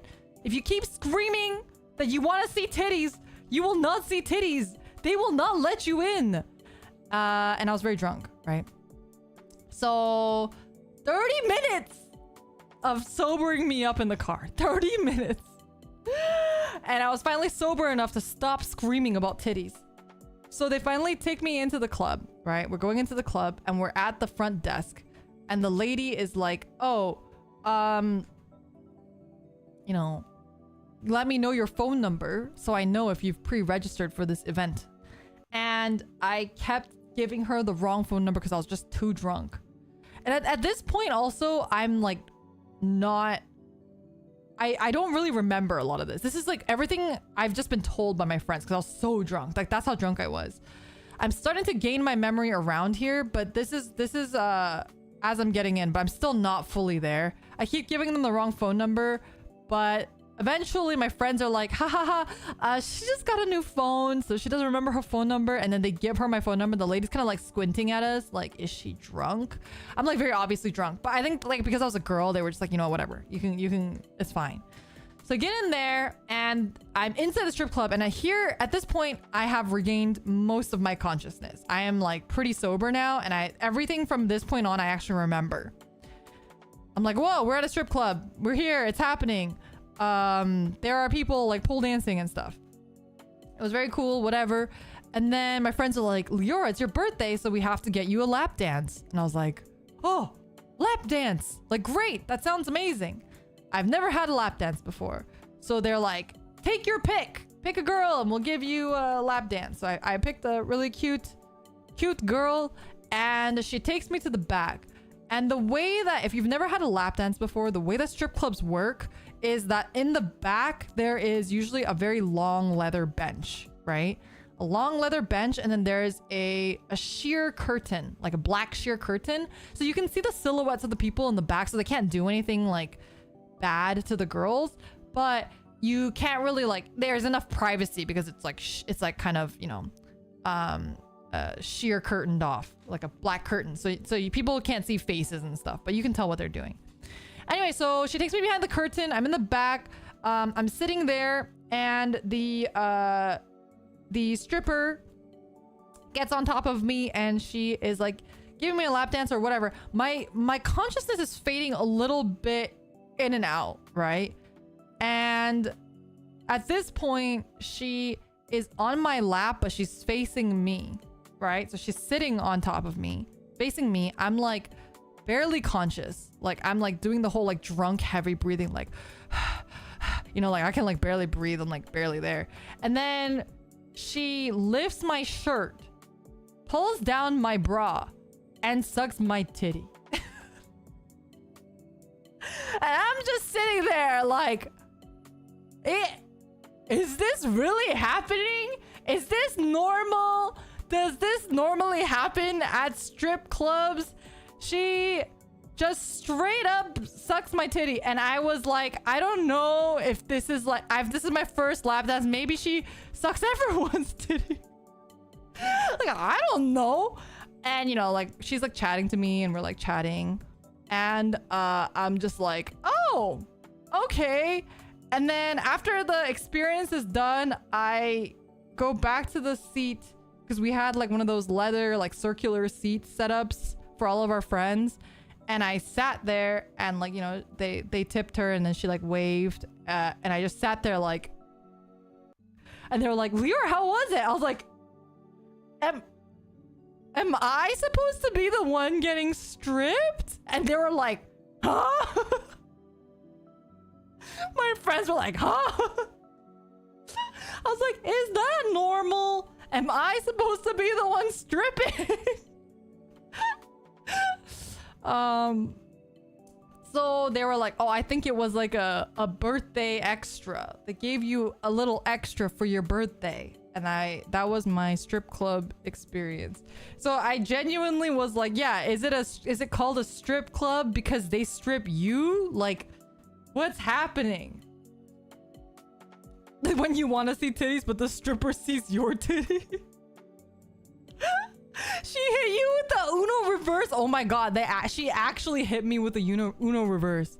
I actually got Uno reversed. Yeah. So that was my strip club story. Did you tell them she sucked on your titties? I did. I told my friends. I was like, my titties got sucked, and they were just like, congratulations. Did she get some milk out of you? What the fuck do you think I am? You think I'm just lactated? I wasn't pregnant. I didn't have a baby. Why would I be lactated?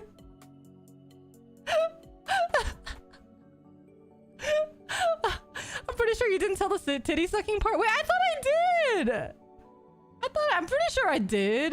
That's the most important part of the strip club. Why, didn't I say that? Did I not say that? Maybe I didn't say that, because I think back when I mentioned it to Tonya, I wasn't like fully embracing my like degen self yet. King Crab, thank you for the super chat. Toskaru. Is that Toskaru though? Hold up, I'm checking the clip. It's like I feel like that's like the highlight of the experience. I think there was a part like earlier in my career, I was a little bit more careful about what I said, because I didn't want people to think that I was a degen. But now I'm like, you know what? Y'all are fucking degens too. Don't act like you're better than me. You all are degens too. I'm in good company. I'm in good company. We're all degens here. Yeah. Your say-so fucking cap. You're a liar is what you are. Full power level. This is... Unfortunately, this isn't my full power level, but I'm getting there. I feel like I'm like 90% of the way there. The 10%, I think... I can't because I just don't want people to like misunderstand. King Crab, thank you so much for 11 months of membership. Been a long time, but keep watching you under the shadows. Oh, that's okay. I hope you've been well. Thank you so much for 11 months. I appreciate it.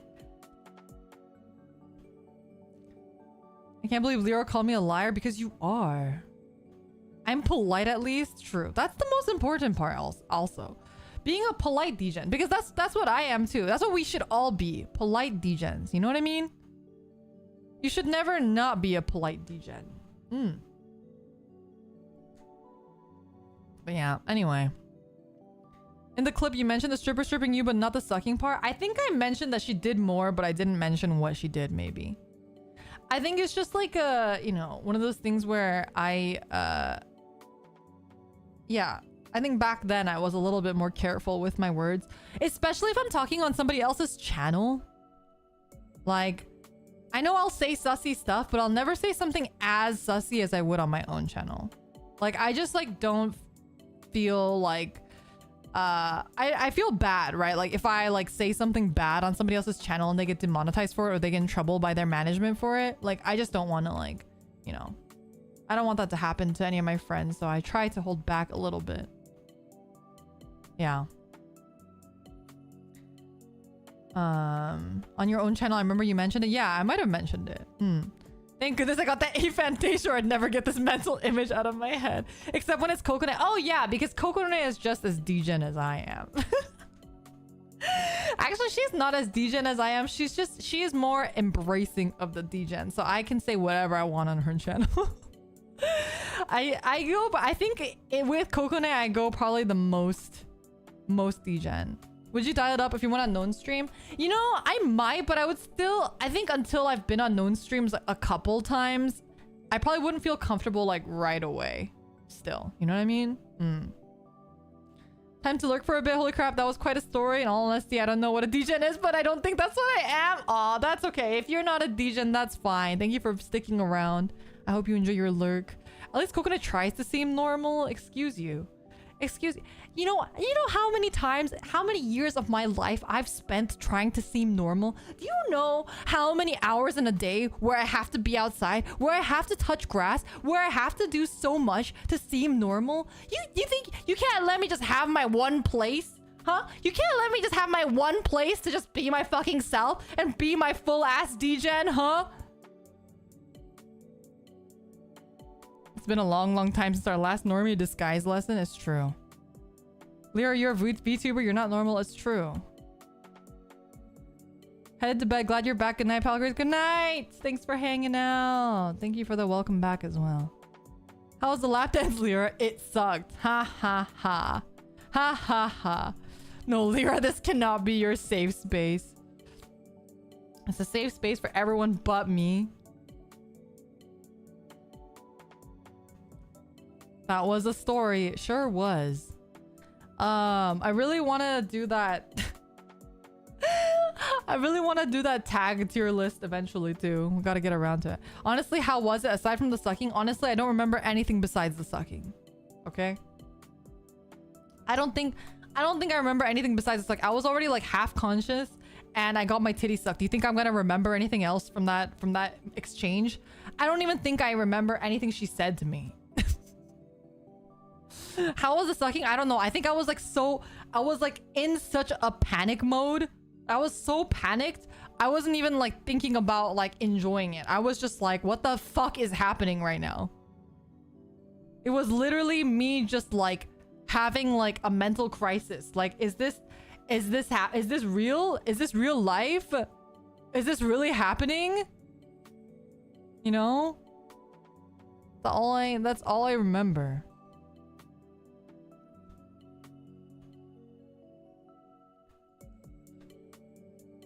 Why is a random lady so YOLOR? Truly YOLOR.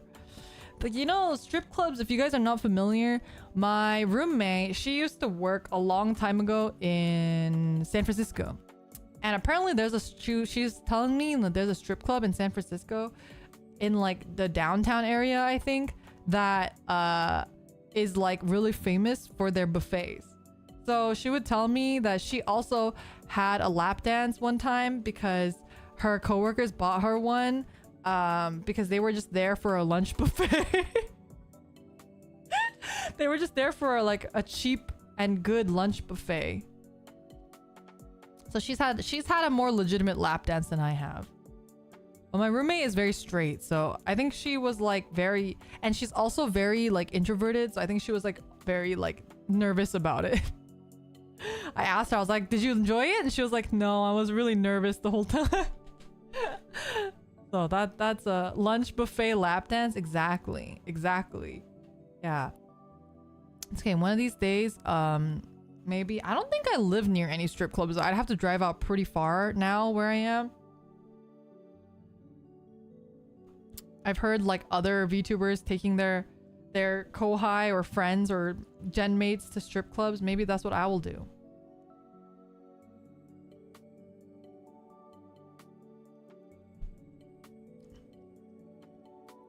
I'll just take Mita to the strip club and we'll get a strip club buffet. And I'll buy Mita a lap dance. Actually, I think Mita would just enjoy it. She would just boogie woogie the whole time. You know who I need to buy a lap dance for? And I saw you earlier in chat. Echo. Can you imagine? Echo would actually suffer. Echo would actually suffer. And it would be really funny.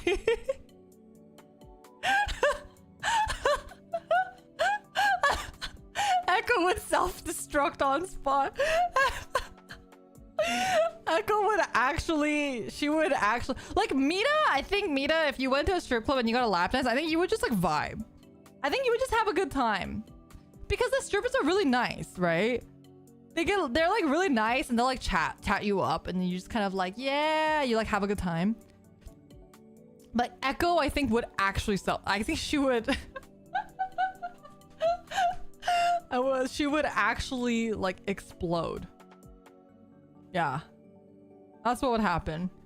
Anyway, strip clubs, you know, normalized strip clubs. Nothing wrong with strip clubs. Also, Evil, thank you so much for the super chat. Echo would blue screen if you did that. She would. That's why it'd be funny. I would, you know, it's like I feel like the only time strip clubs are problematic is just like VTubers. It's when fans get parasocial and they just feel like the strippers owe them something and that like, oh, I tipped her so much, like she should date me. Like that's not how that works, right? Like just like VTubers, like just because you super chat a certain amount doesn't mean that you owe them anything, right? So like strip clubs, I think the biggest problem is when fans get parasocial. Crazy fans. Just like VTubers. At least strip clubs tend to have big sunglass men who make sure people don't get too parasocial. That's true. Where's my big sunglass men? I just bonk people and chat myself. I am the big sunglass man. I am the big sunglass man.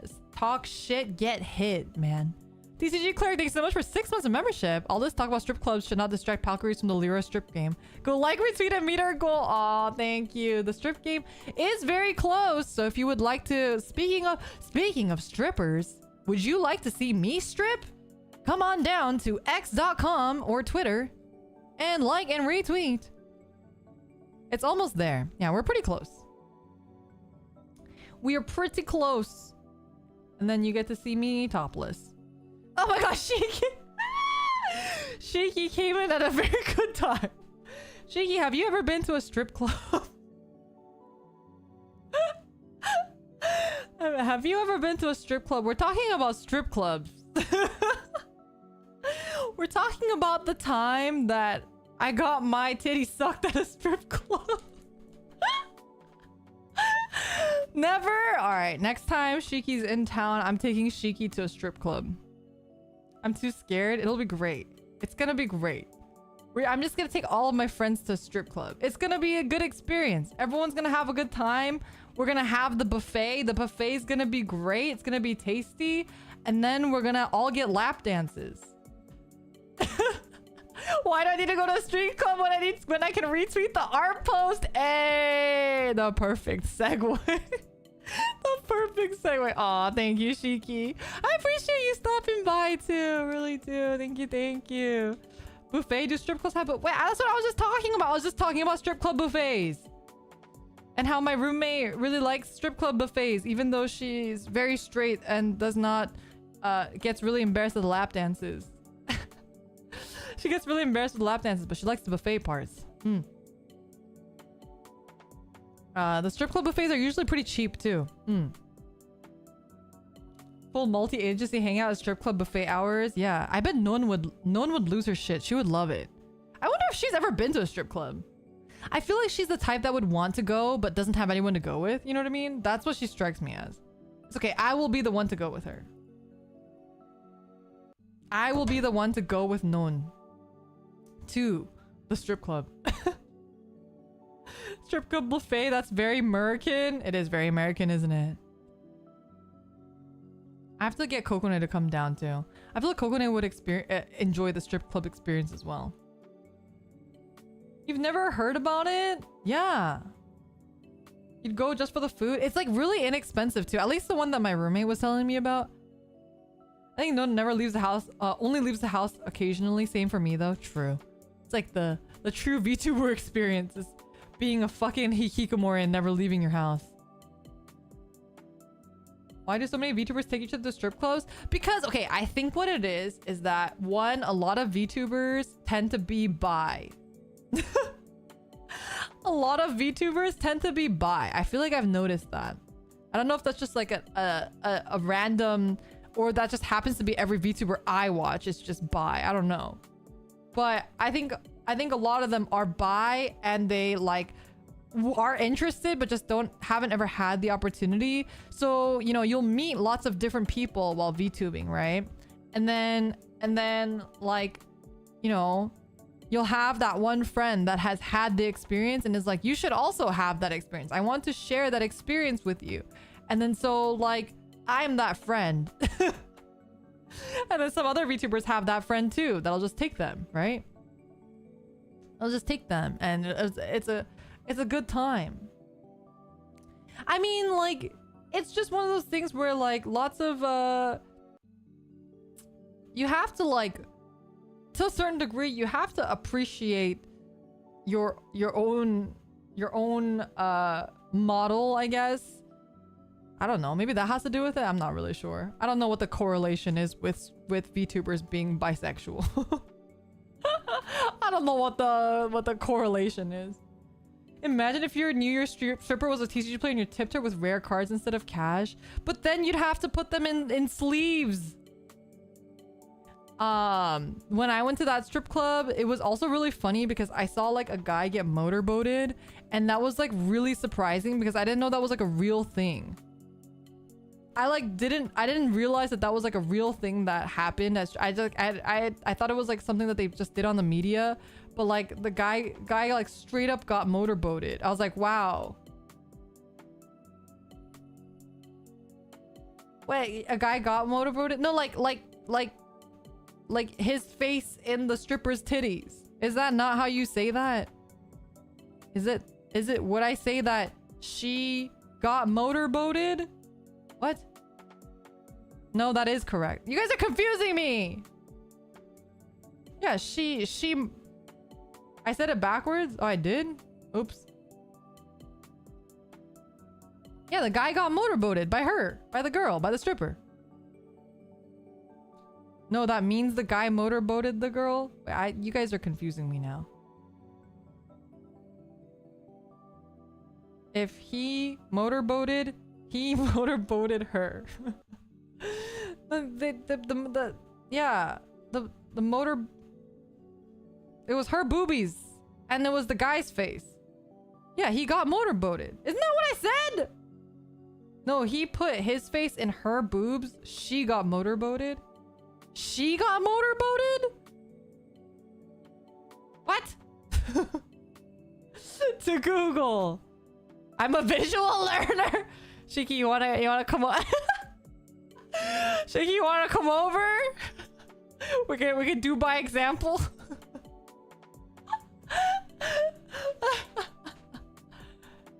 Oh, she.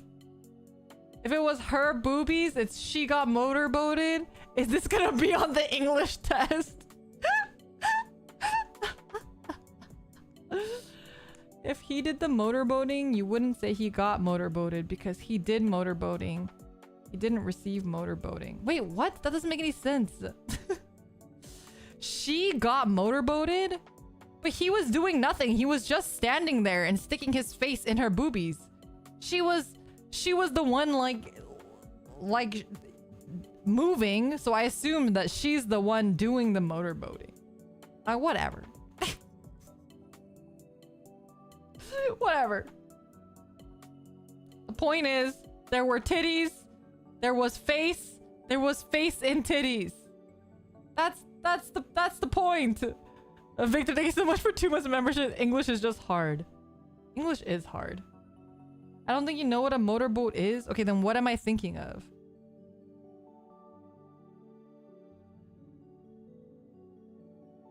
If she did it to him, then he got motorboated. If he did it, she got motorboated. He obviously can't do anything. He's not allowed. It's a strip club.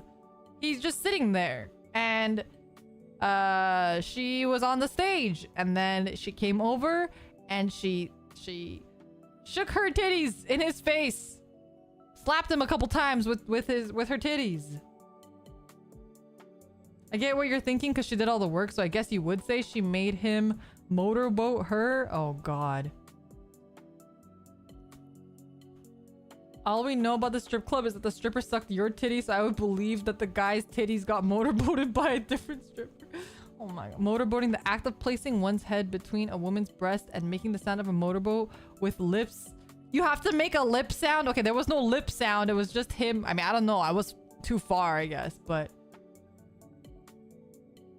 Oh, I guess, okay. The technical term is for motorboating. You have to put your face between someone's boobs and you start shaking your head. Okay, no, it was... She put her boobs against his face and she shook her breasticles. I don't know if he made a sound with his mouth or not. I don't know the technicalities here. You fucking brain, what do you call it, neuroscientists with your degen shit. She suffocated an innocent man. Can you go back and ask him what's wrong with you? Man, I'm confused now. Me too. We need a diagram? No, you don't. It's okay. It's okay, chat. She's got aphantasia. Man, I want to do my segment on aphantasia soon. But I also, like, don't know what to call it. Because you guys told me that, like, brain dump was, like, not a good idea. You guys didn't like the name brain dump. Do you guys have any better ideas? I need like, a segment name. Because I like naming my segments before I do them. It gives me motivation. And it also gives me motivations to prolong the segments. She just teabagged him with her breasticles. What the heck? Just be lame and call it aphantastic or something. I was thinking about that too. I did think about aphantastic, but it was pretty lame. Someone found out he had aphantasia from Leora's clip. Oh no. I think like anytime I talk about aphantasia, I think the first thing I have to say is like, I'm sorry if this is how you find out that you have aphantasia. Because it's a hard truth to find out. Like I said, I literally like suffered for like a month. Like my brain went in relapse for a month. After I found out. Because you just feel like you have to like reassess your entire fucking life and all of your achievements in like a different limelight, you know what I mean? Aphantasia and you. Oh, that was me? Oh! Wait, why did you talk in third person then? You have to rethink your entire thought process. Yeah, you like literally think about like every interaction you've ever had, and you think about like everything. I don't know. Oh, you were naming the clip. I see. I see. Aphantastic is fine if you're deliberately trying to be positive about it. I mean, maybe I will just make it aphantastic. I mean, it's kind of like it is boring, but it is to the point. It is to the point. I want to do like a segment where I like the first episode I'm thinking is I'm going to talk about aphantasia. I'm going to talk about my experience with aphantasia. I'm going to talk about what it is, what's known about it. And then I want to do like every following segment is going to be like me interviewing somebody or them interviewing me about aphantasia. So that's kind of what I'm planning on doing. Because I think a lot of people, once they find out what it is, they are really shocked. And then they'll have a lot of questions. And I think sometimes their questions is more illuminating to me than the other way around, you know? I'm interested in how you'll portray the ups and downsides of it. Yeah. I want to talk through it. I think it's something that just isn't talked about enough. And I think it deserves more like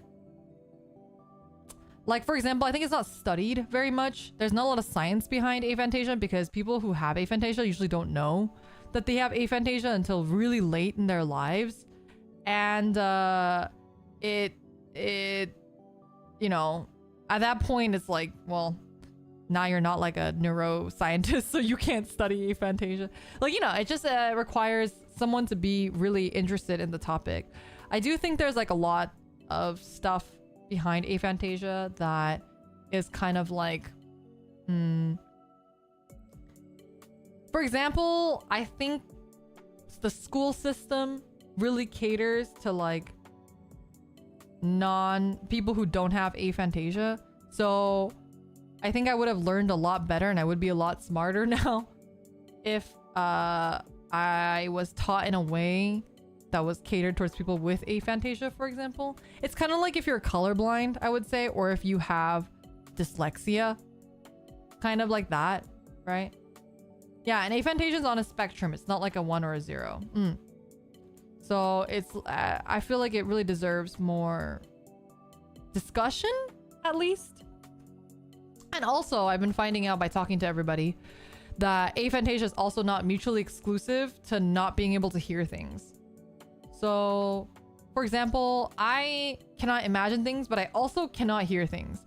But I know some people who have aphantasia, but they can still hear things. And there's some people who don't have aphantasia, but can't hear anything in their heads. Like Tonya. Tonya does not have aphantasia, but she does not have a what do you call it? A voice in your head? Well, that sounds crazy, but like a mental narrator or whatever. Internal monologue. There we go. That's what it is.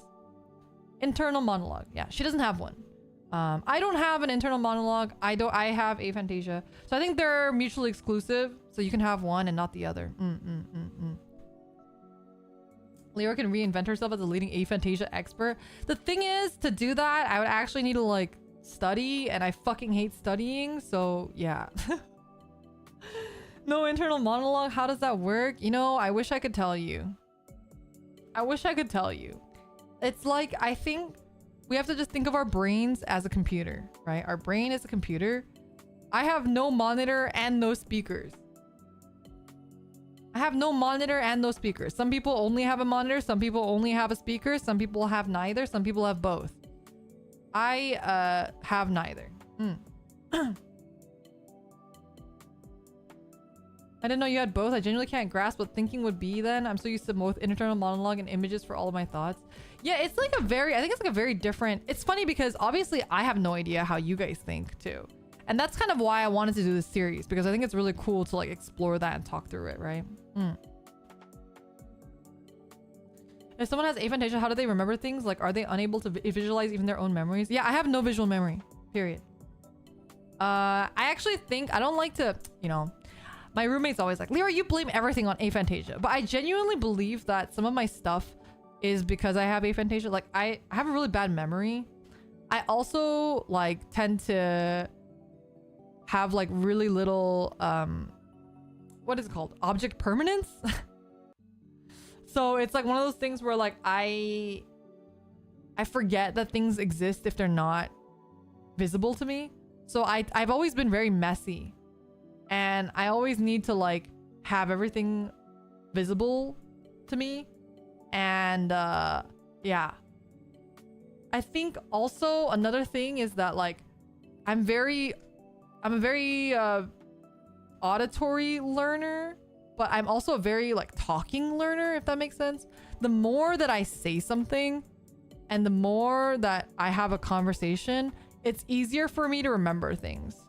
So like if I tell a story over and over and over again, or if I tell somebody a story even once or twice, I am much more likely to remember that story than if I never told it.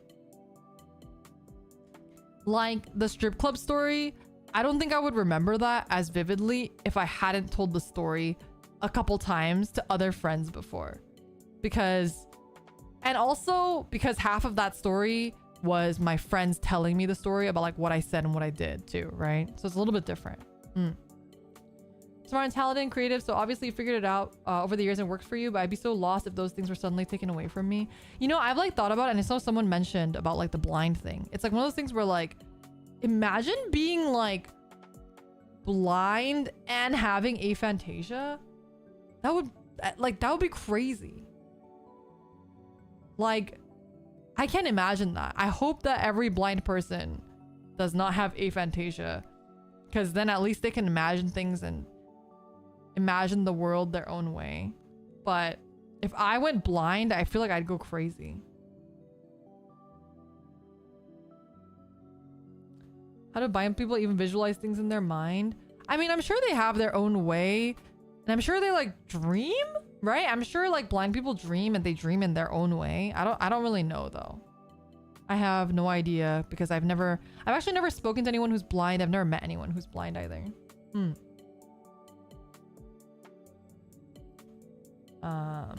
Yeah, the infinite void. Yeah, pretty crazy. But anyway, I have a couple things I have to do, unfortunately, work-wise.